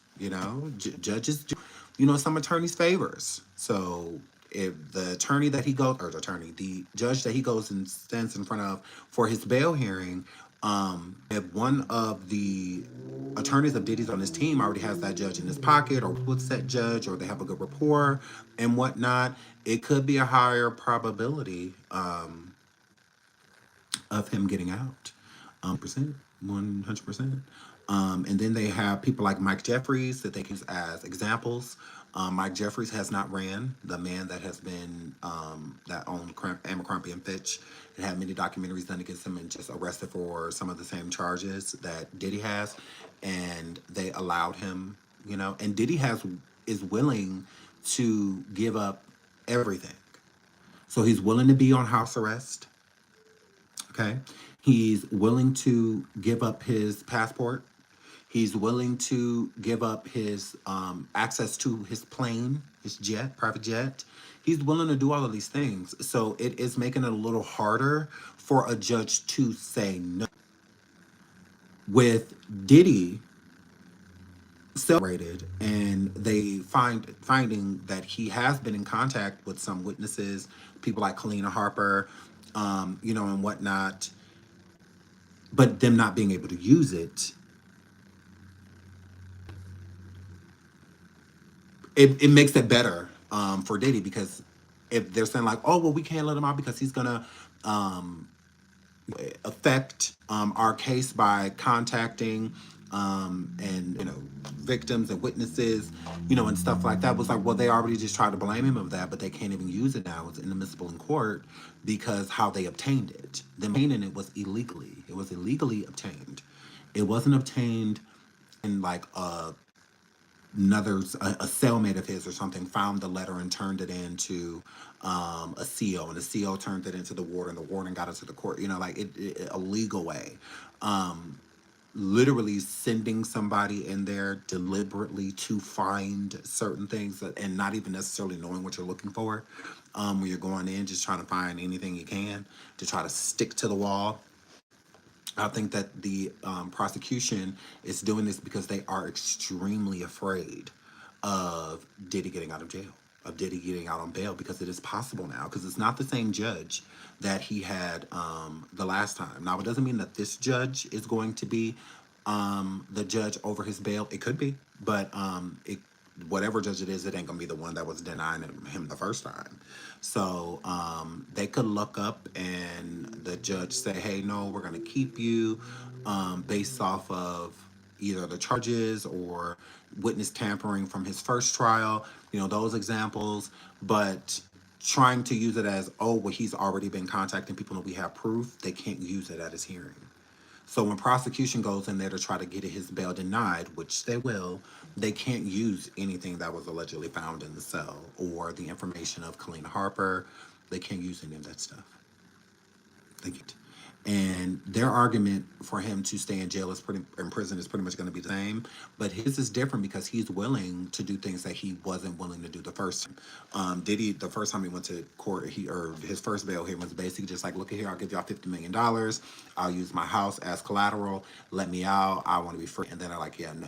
So then the second time he's just like, oh, okay, well, I'll stay with these people. I'll get my passport. I'll even have my kids surrender their passports, and stuff like that. The judge says no. So now, with him coming in, he has added new stipulations in agreeing to be put on like house arrest, wearing an ankle monitor, so that they always know where he is, willing to do weekly or bi-weekly drug test. He's willing to do a lot of stuff. So it makes it a way harder for the judge to be like, no, we're going to keep you. He has been in jail a decent amount of time too. That is another thing that will help his bail case. Even the phone calls that he had allegedly been having with using inmates' numbers, their dial-out numbers basically, their PAC numbers, and stuff. Even Sean, 5 new cases just came. No, 5 new lawsuits. Lawsuits are not criminal. So a lawsuit is not going to keep him in jail. It's not. The criminal allegations against him is what's going to keep him in jail. Lawsuits will not keep him in jail. You have to prove your lawsuit to be true. So those are just lawsuits. That's not going. It doesn't prove anything. There's no guilt found. Right now I could sue Diddy myself. Right now, that's not going to keep him in jail. Now, if it's criminal, now me making a police report against him, those type of things can keep a person in jail. Not legally trying to get a payday off of a crime you say happened to you. That's not going to keep a person from getting bail. But an actual crime, you going into the police department and filing a formal police report against a person for something like violent or something like that, that could definitely keep them and get their bail revoked, or not even revoked, denied in the first place. But lawsuits aren't going to cut it. Lawsuits are not going to cut it. Even if a crime is mentioned, it has to be proven in some way or form. So it is a letdown. I do feel nervous about. I wasn't nervous like the first two times. Like I just knew that they was gonna say no. I just but this time around, it's different. It's different. It's an. I have a very uneasy feeling about him going to this bail hearing. It's. I have a very uneasy feeling about it. I don't think that it's just going to be so cut and dry. I don't think that it's just going to be like he go there and then 25 minutes later he come out. And I think they're going to be in there a while this time. There's going to be a lot of negotiating again. Him going into court this time, he has different attorneys than he did the first time. But pretty much like Shapiro or Alex, I believe Shapiro, was one of his like main attorneys at the time. But this time he has a team of lawyers that have been working on this, you know. Because Shapiro dropped the ball the first two times. Like, they didn't give him bail. So why would he go back into court with the same thing, not expecting the same result? The definition of insanity is trying the same thing over and over, expecting a different outcome. So if he wants a different outcome, he has to change it up. So what he did, he got sharks. So he has really good attorneys. Really good attorneys. And y'all know how it works in the court of law. Justice is never fair. You know, it's really never what the person truly deserves. So, I don't know. No, I don't think that they should let him out either. But you know these are just our opinions. The law is what you can prove, and what you can't prove is what's going to keep him in there. You know. So you're telling me that even though he's been using people's IDs and their information, that nothing can be done about that. They cannot use it because how they obtained was not legally. So they cannot say a word about any of that in his bail hearing. The judge has already ruled it out. The judge has already said none of it can be used. The 20-minute or the 20 pages that they found in his cell, and stuff, none of it can be used. None of it. So, including him using the POC numbers, the PACE number, or POC, however you say PAC numbers for the GOP, none of that can be used. None of it. Even these alleged recordings that are going around about him talking about pizza boxes and plastic, nothing can be used. You can't use none of that because it was not obtained legally. That was one of the problems in the R. Kelly case, is that people like Tasha K and whatnot had recordings of his jail calls, knew who was coming in and out of the prison to visit him. All of those things are bad. All of those things are bad because there's no legal way to obtain that information. You know, no one on the outside is supposed to have any information on what is truly happening on the inside. So if he is using other people's cell phones, using other people's PAC numbers and stuff, we are not supposed to be privy to any of that information. We are not supposed to know. We're not supposed to know any of that. It's supposed to happen. That's what I have called internal affairs, you know, and stuff. They handle that stuff, and then they'll get it to the people that's needed. You have to go through them, you know. So the prosecution would have had to go through internal affairs, and they usually conduct an investigation before any information is even put out there. And this is way too quick. So I highly doubt internal affairs did an investigation that fast and then gave the information over to prosecution. No. Prosecution has to explain how they got that information. So during this emergency hearing, obviously how they got it wasn't correct because the judge said no. The judge said no. The judge is like, yeah, no, you can't use none of that. All of it has to be struck from the record, and none of it can be brought up during his bail hearing that's coming up. So he didn't sound happy. The judge did not sound happy about how the prosecution got that information. Because if it was done properly, there would be no reason for him to have thrown it out. No reason. And I can read that. So it says, it's a win for the All About the Benjamins performer. The U.S. Attorney's Office for the Southern District have also been told by Judge Armon that the material or even the excerpts from it cannot be used in any form in an upcoming bail hearing for for Combs later this week. Because that information could have definitely helped him being denied bail. And the judge himself said, no, none of it can be used. Don't even can mention it. Not even an excerpt from it. None of it. Don't say a word about it. At this point in time, it didn't happen. So the judge does sound like he is on Diddy's side. That he is on Diddy's side. Is the bail hearing open to the public? I don't think anything of this is open to the public. I think all of this is behind closed doors. Only certain people are allowed, like family, stuff like that. Like, I don't think, because, Diddy's a really private person. So I think he's going to try to keep this. I mean, he didn't even want to wear shackles into court out of fear of somebody, like, taking a picture of him or, things like that. He don't want those pictures everywhere, and stuff like that. So what about Will Smith? What does that mean? It's very broad. What about him? Like, what about him? So yeah, in the nearly 90-minute hearing Tuesday, the prosecutors and the defense battled over the nature of the documents seized from Combs in the October sweep at the Metropolitan Detention Center. The embattled and much accused rap mogul has been held in the Brooklyn venue since September 16th arrest in the lobby of the Manhattan Hotel. So yeah. Crazy. So the Fed cases aren't televised. No. So his case will not be on national TV. No. No, it will not be. The judge said the papers can't be used until he rules on it, according to the news. Not for the bail hearing. So he didn't say that they can't be used at all. He didn't say that.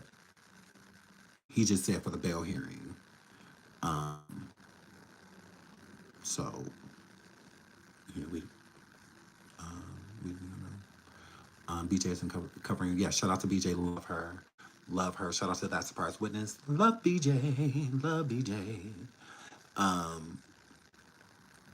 man has decades of information on people. He does. That is true. He is a flight risk. That alone, he should be denied bail. I really don't think he's a flight risk anymore. I don't. I think he knows that it's better that he just gets it over with. I think he knows that it's better he just get it over with. With him willing to give up his passports, and then be placed on house arrest. That's a whole nother level. You're not running away from house arrest. You're not. You're not. Please hit the like. Please hit the like. Over 700 likes. Thank y'all so much. I really appreciate it. Thank you. Thank you. Thank you. Yeah, him being placed on house arrest. No, that speaks volumes. With him wanting to be placed on house arrest, it just makes him look better. So that whole house arrest thing is really what I think, because I think the main fear is him leaving. But if he feels like solid that he may win, and at this point in time, I think that he do feel that way. I do feel like he sees light at the end of the tunnel. I think for a while there he didn't. But now I think he does. I think he sees that, you know what, I may be able to get away with this. I may be able to get out of this. Because their case can't be that strong if they're so desperate for certain information. So, I don't know. His idea of house arrest, like 100 for home. Right, yeah. Because it's still like, each house he goes to, because none of his homes have sold. The Homely Hills mansion, he still has not sold that one. The Star Island, he still has not sold that one. So he has not sold any properties. So he could go stay in any home, and be on house arrest, which it'll probably be his mom's house. But I think that if he is placed on house arrest, that it should be in New York. I'm sure that's what he's going for too, that he's placed on house arrest there, because I don't think they're going to let him leave the state. I think they would want him really close. I don't think that they would trust him going back and forth, because he would have to get on a flight in order to travel back and forth for court, and all of that stuff, his trial and all of that. So I think that his house arrest would definitely it would have to be in New York. It would have to be. Because I don't think they would want to risk him getting on a flight or anything like that at all. I think that they would want him close by. Like, yeah, you ain't going nowhere. So yeah, absolutely. Hi, Shauna. Welcome. So yeah, I think that for sure. That for sure. Yeah. Craziness. So we'll see. We'll keep our eye on it. But the prosecution f***ed up. Real. Sean, you see that girl online? I don't know who that is. Sorry. Um, I don't know who that is. So no, I definitely didn't see it. So hold on, let me go to YouTube. So let's get into our topic of Armon Wiggins and Nicki Minaj. Y'all know I miss. Y'all know I miss. They're getting overzealous. I wonder why. Yeah, I think that it's honestly, I think that it's out of fear. I think that they are nervous. They promised their clients and the witnesses and whatnot that hey, he is not going to get out of jail, and that may not be true. That may not be true. So I think that prosecution is fearful of losing the majority of people that, you know, are going to testify. Because if he gets out of jail, if he is out on bail, that is not good. That is not good. There are going to be so many people that are afraid. So many witnesses that will probably back down. Because I believe that if they let Diddy out, he is going to contact witnesses immediately. He ain't gonna waste no time. He gonna tamper immediately. Immediately. Right away. Right away. Right away. He already got people out here, private investigators knocking on influencers' doors, stuff like that. And I think that it's just gonna get worse. When he gets out. If he gets out. But yeah, 100%. I just think it's gonna get worse. And I think that a lot of people are gonna be fearful, a lot of victims, and I do not blame them for being afraid and whatnot. I would not blame them for that. You know, I couldn't be angry with them for not wanting to testify anymore and stuff because they basically promised, that Diddy was not going to get out. And now he get out. So if you don't know about this, if you couldn't keep your word on this, what else can't you keep your word on? You told me that you're going to keep me safe, that we were good, that he was going to be in jail at least until trial started next year. So, girl, crazy. Okay, let's move on. Let's get into Armon and Nicki Minaj. Shout out to my baby and Live in Color TV. Y'all get over here and subscribe. I always use her videos because I want to get you guys over here and subscribe to my girl because I love her. Shout out to Live in Color TV. I will post her on my community wall. So if you guys want to go check her out, I would love for you guys to and subscribe and Live in Color TV. Love her down. So Nicki Minaj and Armon Wiggins had a conversation on a station head, and when I say Armon went there, he went there. He went there, and so did Nicki. So Armon basically told Nicki Minaj that her verse, Big Difference, I think it was like the second verse or whatever, was trash. But before that, Nicki Minaj told Armon Wiggins that his music, all 10 tracks on the album that he had dropped was all trash, right? So that was definitely fighting words, right there. So I was just like, oh shit, oh shit. So it definitely went down. So if you want to listen to it in its entirety, go over to Nicki's Stay Head and check it out. But we're just gonna get into a little piece of what happened over there. Oh my goodness, let's get into it. For her album Pink Friday 2, the hiatus, the deluxe, will be dropping very soon, and I'm sure he will be coming with some more hits and memorable bangers. But moving along. This is in Living Color TV. She sounds so cute. Shout out to Alexis. I love you, babes. She sounds so cute on the voice. To the final topic. Now, speaking of hit songs, we all know Nicki Minaj did recently feature on a song with Juice WRLD called All Girls Are the Two Insecure, and Armon Wiggins did give his commentary about it. He did not like the song, which the song is good and I agree it's just not for me. But he did go on to Nicki Minaj's Station Head show, and they had a very interesting conversation that did become nice nasty as it progressed on. And Nicki did give Armon some lashings about his opinion about her featured songs, and about her previous work, and things got very interesting and Nicki went off. Now, if you would like to listen to the Nicki did go off. entire show and conversation, Nicki still has it up on Station Head, but I do have some clips, so go ahead and check this out. The way that you have been colorfully trying to explain how you do things clearly is telling that you know people are wanting something more than what you've been putting out. You know what I mean? Because you wouldn't have to keep explaining what your process is.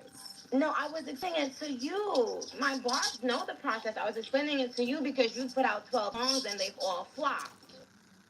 So she said, I was explaining it to you because Armon says, I'm looking here. Well, clearly, you know, the people want something more because you have to keep explaining yourself, you know, keep, you know, coming forward like explaining, you know, instead of just doing it. And Nicki was like, no, the Barbs know the process. The Barbs know what's up. I was explaining it to you because you dropped 10 songs. You said 10 or 12 songs and they all flopped. So I was explaining it to you.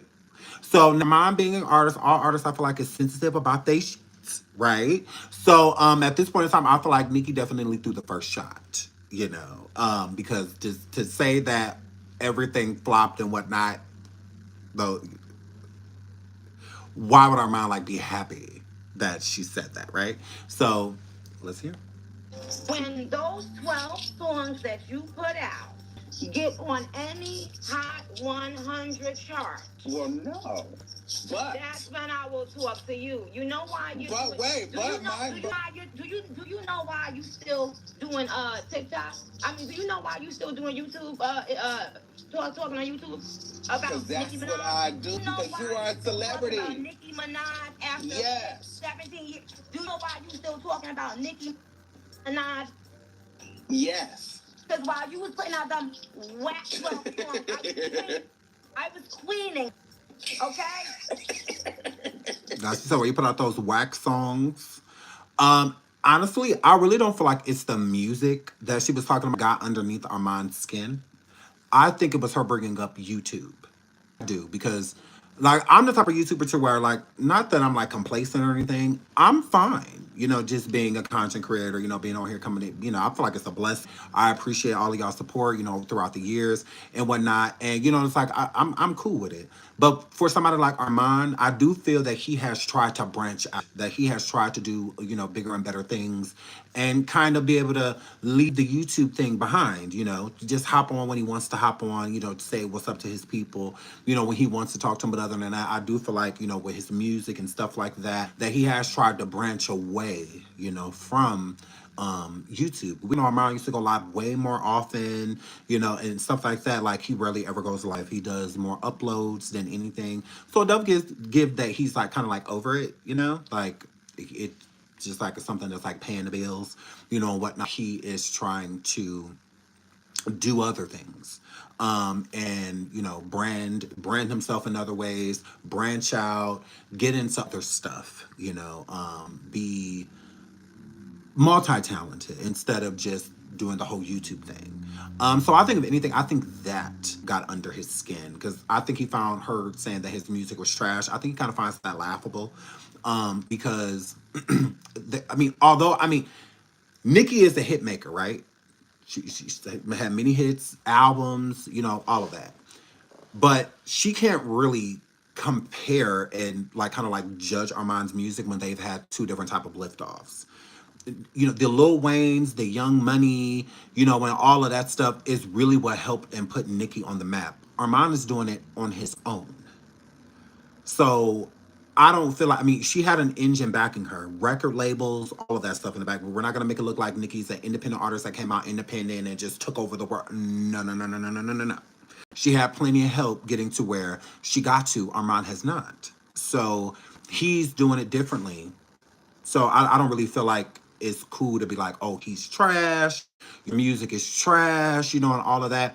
A lot of people don't even have this true stomach for this music industry. A lot of people are scared to drop. Look at Cardi B. If I hear her say one more year that this damn album coming out, this point, girl, we just don't care. Is how I feel. She dropped music, great. If she don't, oh well, we're used to it. So, you know, with Armand dropping music, I think that takes a lot of, you know, I would say confidence, because a lot of people don't have it. You know, a lot of people will sit on a project and sit on a project and sit on a project and keep changing things, and it's not because the music isn't good; it's because they're afraid. And I think it's cool, you know, that he, you know, is dropping music and whatnot. Because a lot of people talk about music, talk about how they're a good artist, or they can rap, they can sing, they could this, they could that, but they don't ever really show and prove. For Armon to drop a project at all, I think it shows, you know, a lot. So, you know, I'm definitely going to give him his flowers for that. I'm going to give any artist their flower, anybody that wants to get into music, because being in music is hard as it is no easy task, doing music. You never know what people want, you know, and stuff like that. So I mean, it's no different with Nicki. So, same thing with her. Some things she has are hits, and some things she has are misses. They absolutely are. But I don't think that that was necessary, to say that like all of his music was trash, and whatnot, when you know he's a fan. Like Armon is a whole Nicki Minaj fan. Like, I said it before and I'll say it again. Nicki Minaj does not like Armon. She does not like him. Like, she doesn't. She doesn't like him. I feel like Nicki trolls him. That, you know, even if she atting him and telling him to come over and stuff like that, she still don't like you. You can tell that she don't like you. I'm not the type of girl. I'm not dealing with nobody that don't like me. Like, if you don't like me, you just don't, and that's cool. You stay over there. I'm saying, I don't care who you are, you know, because at the end of the day, we are all humans. So, but you can tell she definitely has a distaste for him, and with her saying stuff like, "Oh, your music is trash. All 10 of your songs flopped," you know, all of that. That is clearly giving she don't like you. Although she played his music, she played it on a station head, some of his songs on there and whatnot. So for it to be trash, you're playing it, you know, and stuff like that. You know, when you could be playing artists that you like, Nicki. But to me, it's trolling. You know, that's her way of trolling him. Because why play songs that you don't like?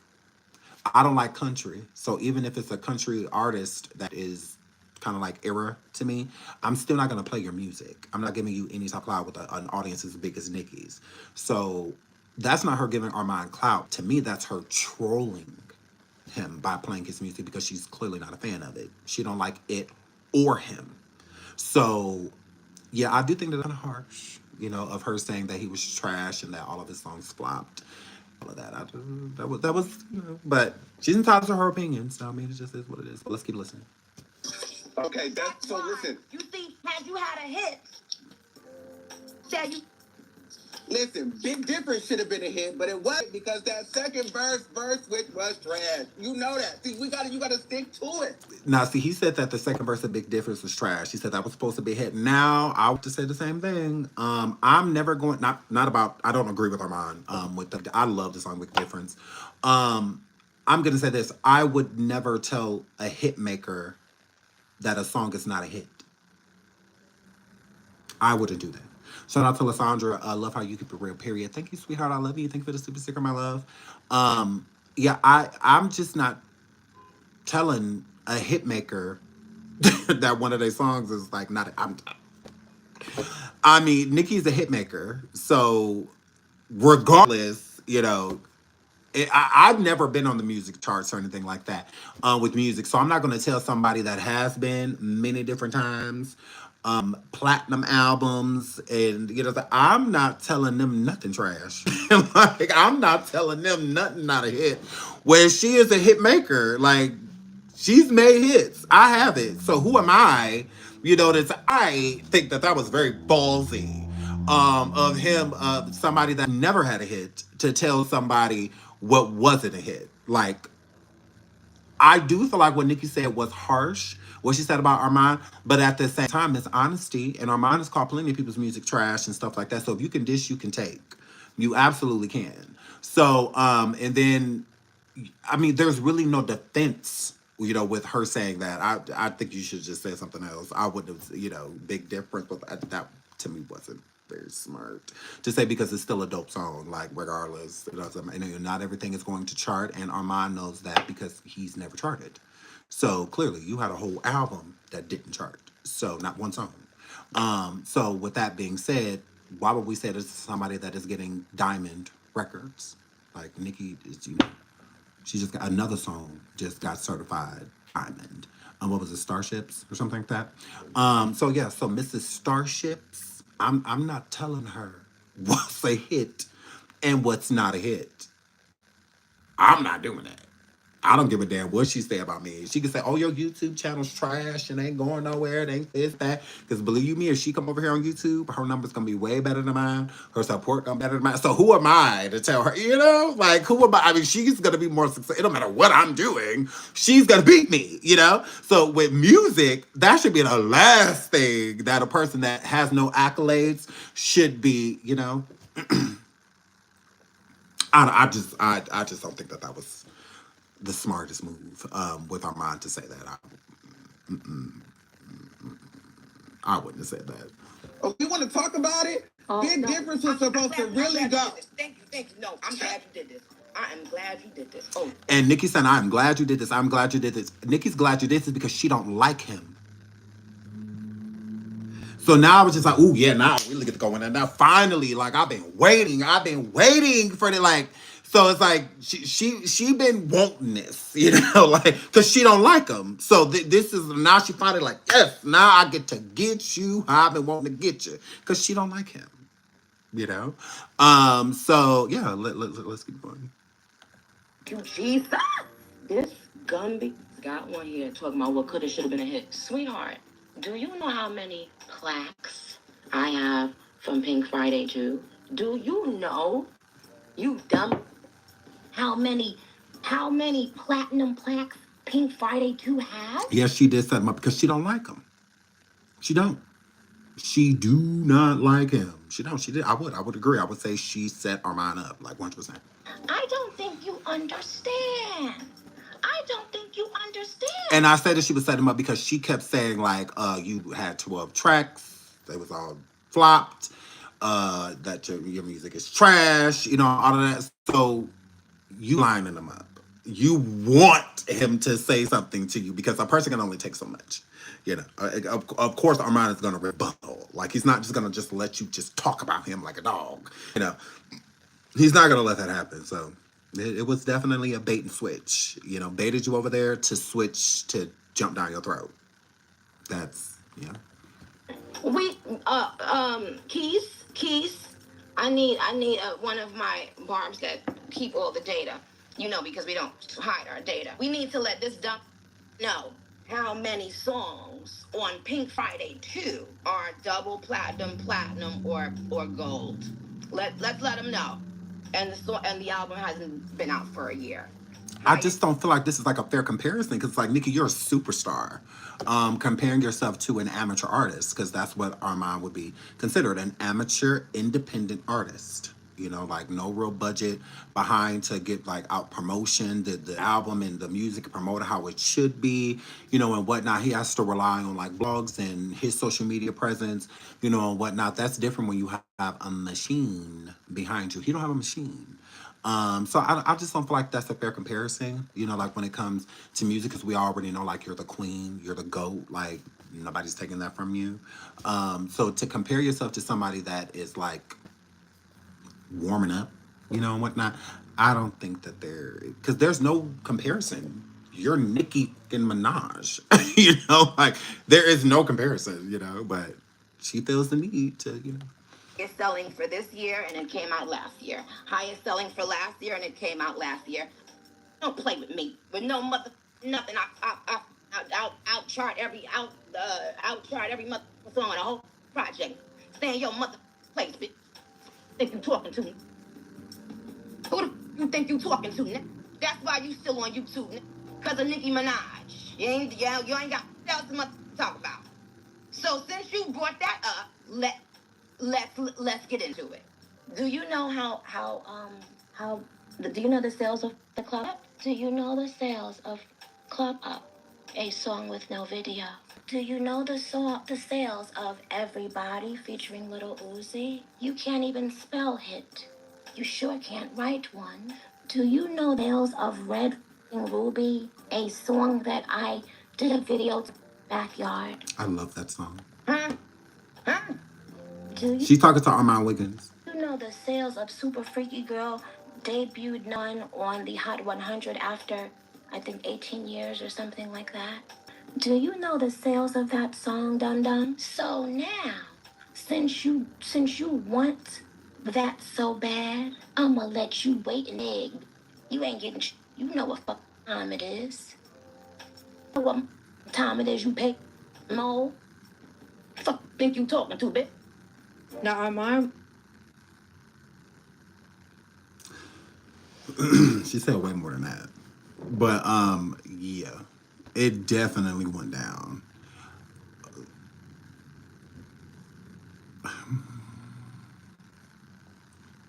I think Nicki, when especially on Station Head, I think she likes to use certain people as like entertainment, and I think Armand is one of those people. I think because I think people get it confused that she uses him for entertainment purposes. That she likes him, like, oh well, Nicki clearly likes him because if Nicki didn't like him, then why does she keep letting him up and think that entertainment purposes? I'm a content creator. I know how this goes.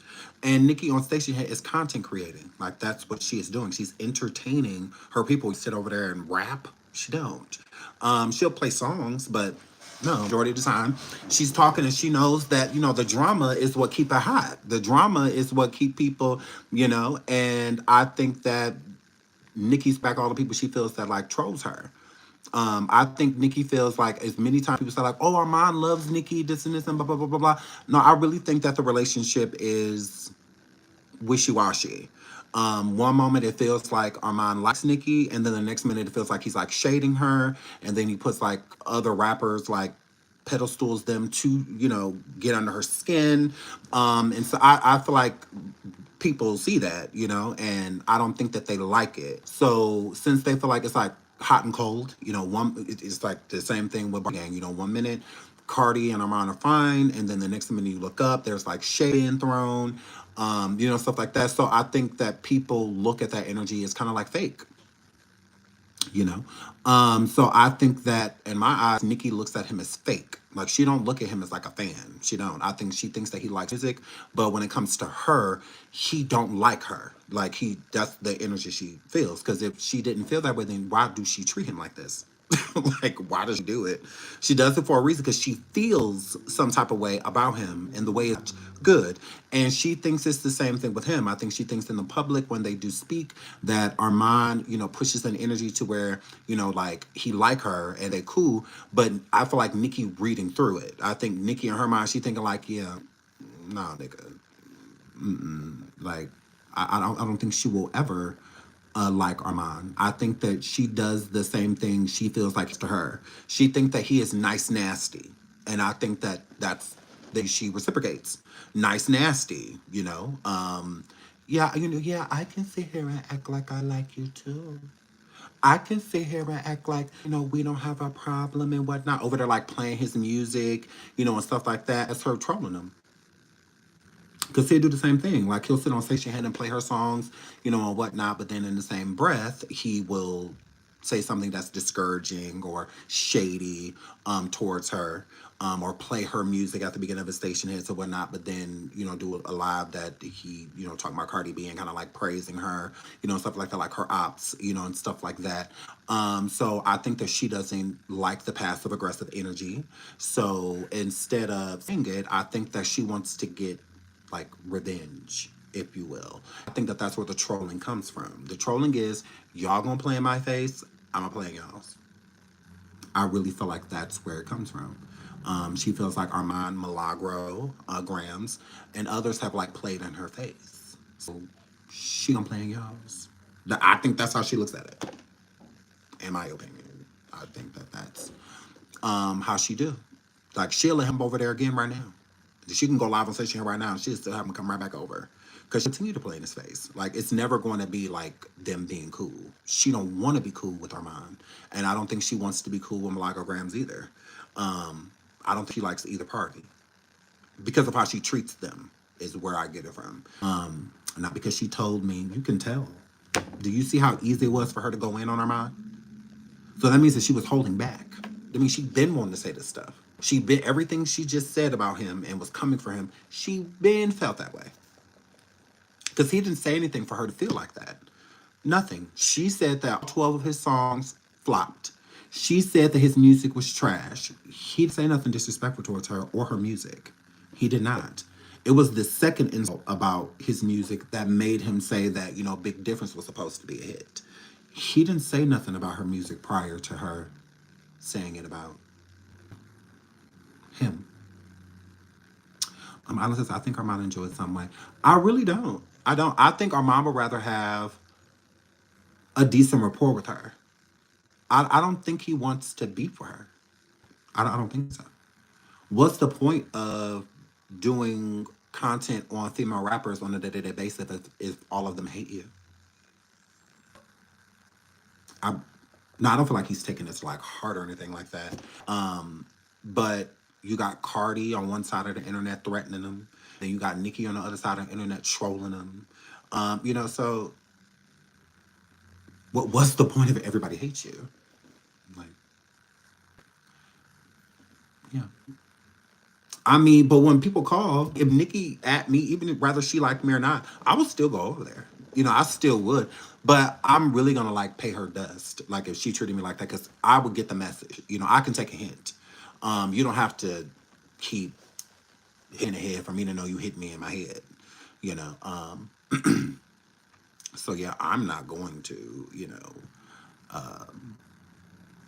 I mean, if it's up and it's stuck, that's how I look at it. If we have a problem, we have a problem. If every time I come around you, you shade me, insult me, and things like that, then I'm going to do the same thing. So if you're adding me, clearly you want to be insulted. Clearly. That's how I look at it. I don't kiss nobody ass. I don't care who the Nicki is. Like, I care. If she respects me, I'm going to respect her. I don't owe her anything. Nicki Minaj is not a deity. She's not a god. She's none of those things. She is a human being, and I will treat her as such. Just as she respects me, I'm going to respect her. I'm not scared of her. I'm not scared of no Barbs. I'm not scared of Kenneth Petty. I'm not scared of none of those people. I'm not scared of Papa Bear. I'm not scared of her mama. I'm not scared of none of those people. I'm not. All y'all is human, and all y'all can get it. That's how I look at it. So, yeah, so she respects me. I'm going to do the same thing. I'm not kissing her ass because she Nicki Minaj. I don't fucking care. So, Nicki Minaj ain't paying none of my bills. Nicki Minaj has paid people tuitions, but she ain't paying mine. She ain't paying my kids' tuition, college benefits. She ain't doing none of that for us. I owe her damn thing. So as long as she respects me, I'm going to respect her. I'm not scared of no Barb. No, I ain't scared of nobody. Nobody, buddy. Run up. That's all I can tell you. Beat my ass. I don't care nothing about you doxing me, none of that. Ooh, scary. Run up. Okay, you put my address out there. I bet you won't pull up to it. I bet you won't. Let's see how much you love, nigga. Show me how real the love is, ho. Yeah. Like, yes, I don't care about none of that. I don't care about no threats. All I care about what you're gonna do. What you gonna do. I don't care about none of that stuff. I don't care. Oh well.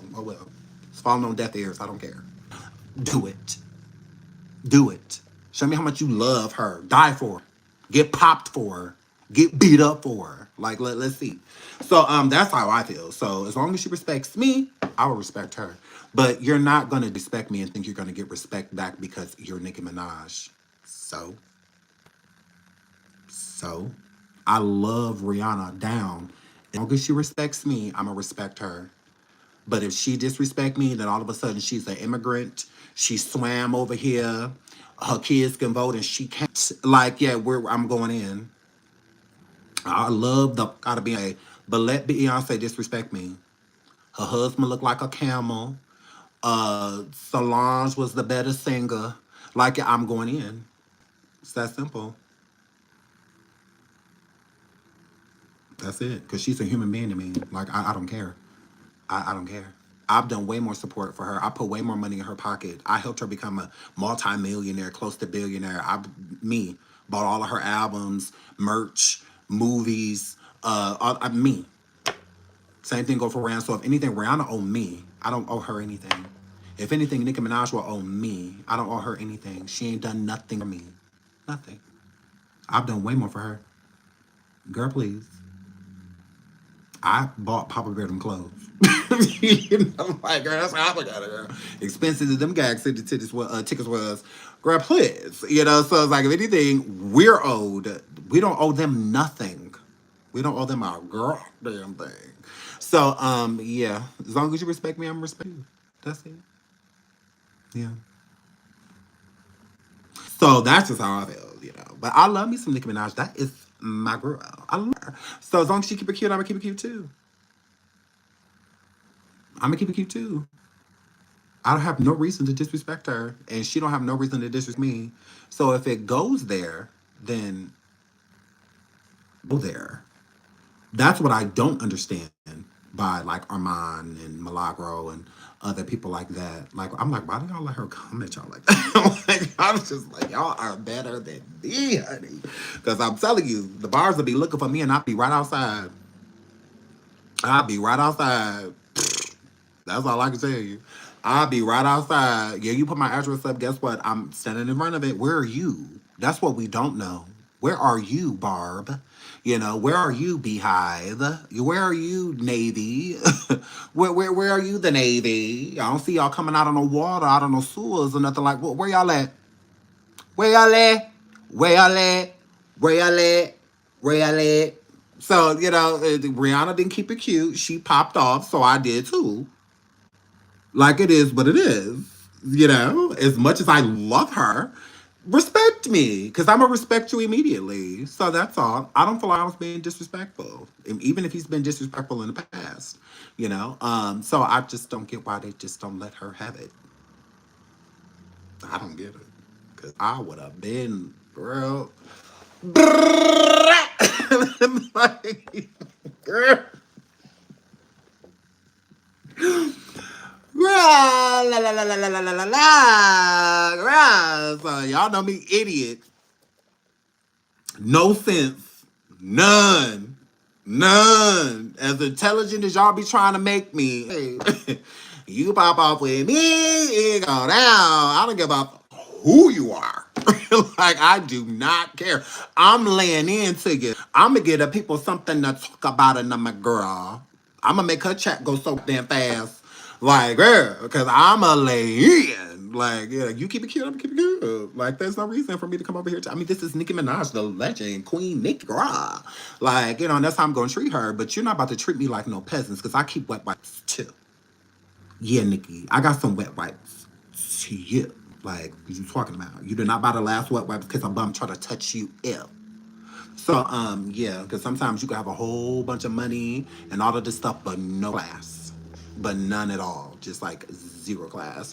And I think a lot of people overlook that when it comes to celebrities. I think give them a pass because, you know, if somebody else was saying the things that Nicki was saying, y'all would be like, oh, that's so disgusting. That's so this, that's so that. But since she wrote a lot of your favorite songs, it's like you give her a pass. Why?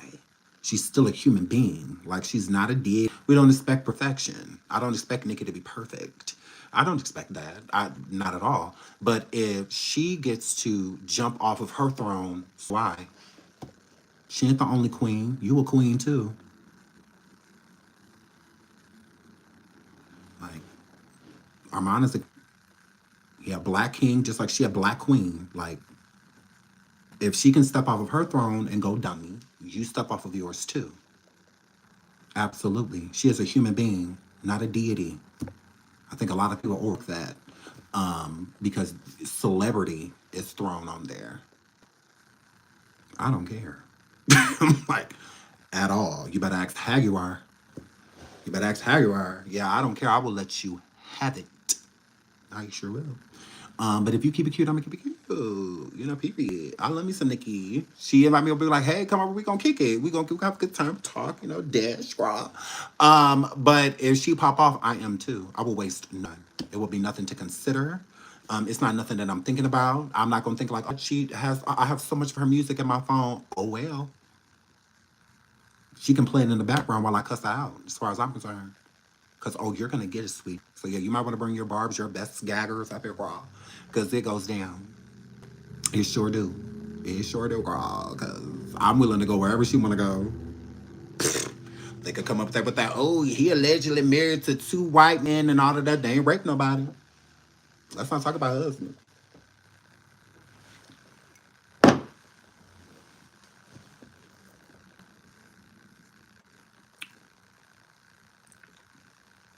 So, yeah, because I'll go there. So, shout out to Armani, and they better hold their composure because I wouldn't be. You emptying the clip, so am I. We jumping, how high? We jumping how high? How high we jumping, girl? So, and I'm a girl, so that's just what they were saying. But as long as you respect me, I'm gonna respect her. That's it. But you get disrespectful at all because she was waiting to say all that stuff to Armon. So, real. Oh, it would have went Zeno with the Davey way. It sure would have.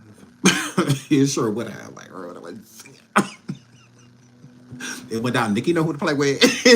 Nicki know who to play with, girl. Cause so yeah, but I love Nicki down. I don't know. I just think it's like a little much. Sometimes, it's just like, girl, leave that boy alone. That's how I be looking. I be like, girl, Nicki, girl, like, you clearly don't like him. Just tell him. Just cuss him out. Like, I'd rather her be real, instead of all this teeter-tottering. Like, get him. If this how you feel about him, like, just how she did with Milagro. She was trying to get Milagro to jump all down my throat. She was basically like, go ahead, girl, like, get him, type of situation. I feel like same thing with her. Get him. Like, you don't like him, let it be known. It's still gonna be entertaining either way, So like, let it be known. You ain't gotta, troll all this. You've done your trolling, girl. We all know you don't like him. We can tell. Let him have it. And she did. She did. She did. Nicki was like, now look at here. Look at here. Oh, Nicki was like, thank God I've been waiting. She was like, I've been waiting to read you down. Like, you? I've been waiting for her. So, yeah, craziness. She sends for him, but she don't like him. That just makes her look fake. I mean, I can see how people, can look at it like that. I can see. But I think a lot of people feel the same way about Armon. They feel like Armon don't like him, Nicki Minaj, but every time she call for him, here he is. So I feel like it goes both ways. Because, I mean, unless you're just a glutton for punishment, unless you just, any attention is better than no attention, I guess. So, but yeah. I don't know. I just know that, she clearly don't like him. She don't. And it don't seem like he either. I think he's a fan of her music, but I don't think he like her. I don't think so. And I don't blame him. Because she don't like him. He ain't got to like somebody that don't like him. Nicki Minaj is not entitled to Armon. She is not, and vice versa. So, yeah, absolutely. Absolutely. We are about to go live on Coffee in about 20 minutes. In about 20 minutes, we are about to go live on Coffee. Okay. It's people, kids on Hello Ugly that we need to talk about. And whatnot. And there's some other stuff with Lil Rod that I want to get into. So if you want to hear the story of what happened with Lil Rod and one of his victims, okay, come over to Coffee in about 20 minutes. Wait. Yeah. In about 20 minutes. Okay. And I will give y'all the full down. Okay, we'll do our little roast like we do at the beginning of the show. And then I will give y'all the full down on Lil Rod's R-word victims. Okay, it's pretty deep. Triggers, warnings, viewer discretion, all of that good stuff because it's going to get gory. Okay, I will tell y'all the story about him and the pastor. He ruined literally ruined a religious family on purpose, like deliberately ruined these people's lives. Crazy. How do you get on? I will put the link on my community wall. I always put it. It's still on my community wall right now. But the moderators also put it in the chat too. There it is right there. Shout out to JB. Love you, sweetie. You can just tap that link and that'll get you over there. As well. It sure will. But I put it on my community wall too. Are you still gonna do book readings, YouTube members only? Yeah, here and there. I will be jumping back into the book reads. I will be doing that. That does take a lot of commitment and time, but I will be getting back into that. I will. We got Christmas and stuff coming, so we'll have a lot more like late time. I have been working on new survivings. They're called Where Are They Nows? About music artists. A lot of people like our concert videos. So I've been doing those. I've been working on one with In Vogue, and that's gonna be the first one that drops. Is on In Vogue, so it's like like you get to listen to music. And whatnot. So I am excited about that. I'm very excited about that. So we'll be doing that, and it's gonna be like chapters. So each one is gonna be a new artist, and it's gonna be like a where are they now? Okay, like what happened to them? Why did they disappear? The first group we're gonna do is In Vogue, and then our second one is I think it's the group Total and Bad Boy. Because I want to do every Bad Boy artist. I want to do every single one. Like what happened to them? Where are they now? Groups that broke up. So I want to do everybody on Bad Boy because I think all of them deserve one. So we will be doing one on them, and then it'll branch out into other people. Like groups like Color Me Bad, Jodeci, a lot of groups. So yeah, but the first one is In Vogue. So we're going to be doing In Vogue. I know we have a lot of In Vogue fans in the house. So we're going to do about like their start and all of that stuff. So it's going to be really cool. So I'm excited about that. So we're going to do groups on like Total, 702, and so many on and so forth. The group Black, TLC, stuff like that. So I'm going to get into that. I'm going to be getting into that bag for the next couple months. I'm excited. About that. So we'll be doing a lot of Where Are They Nows type of situation. So yeah, so the first one is probably going to drop tomorrow. I've been working on one with In Vogue, and I want to do one on like Total, 702, so many other groups, B2K, and absolutely. What about Another Bad Creation? I already did one on Another Bad Creation. Already did one. Jade is a really good one. I'm definitely going to do one on Jade because I was surprised in what happened with them.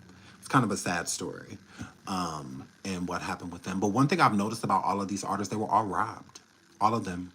None of them were given their just due. These record labels just are the devil. Ripped a lot of these groups apart.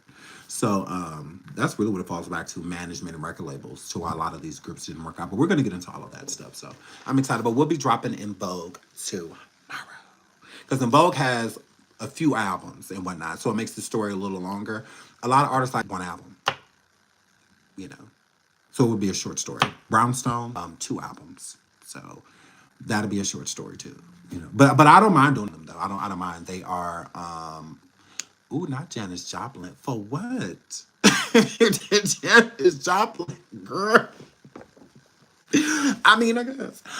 You never know. So, but yeah, I love you guys. So I'm gonna get out of here. I'll see y'all over on coffee in about 15 minutes. Okay. Into the next show. Thanks so much for being here. Thank you for. Oh, hold on. You know what?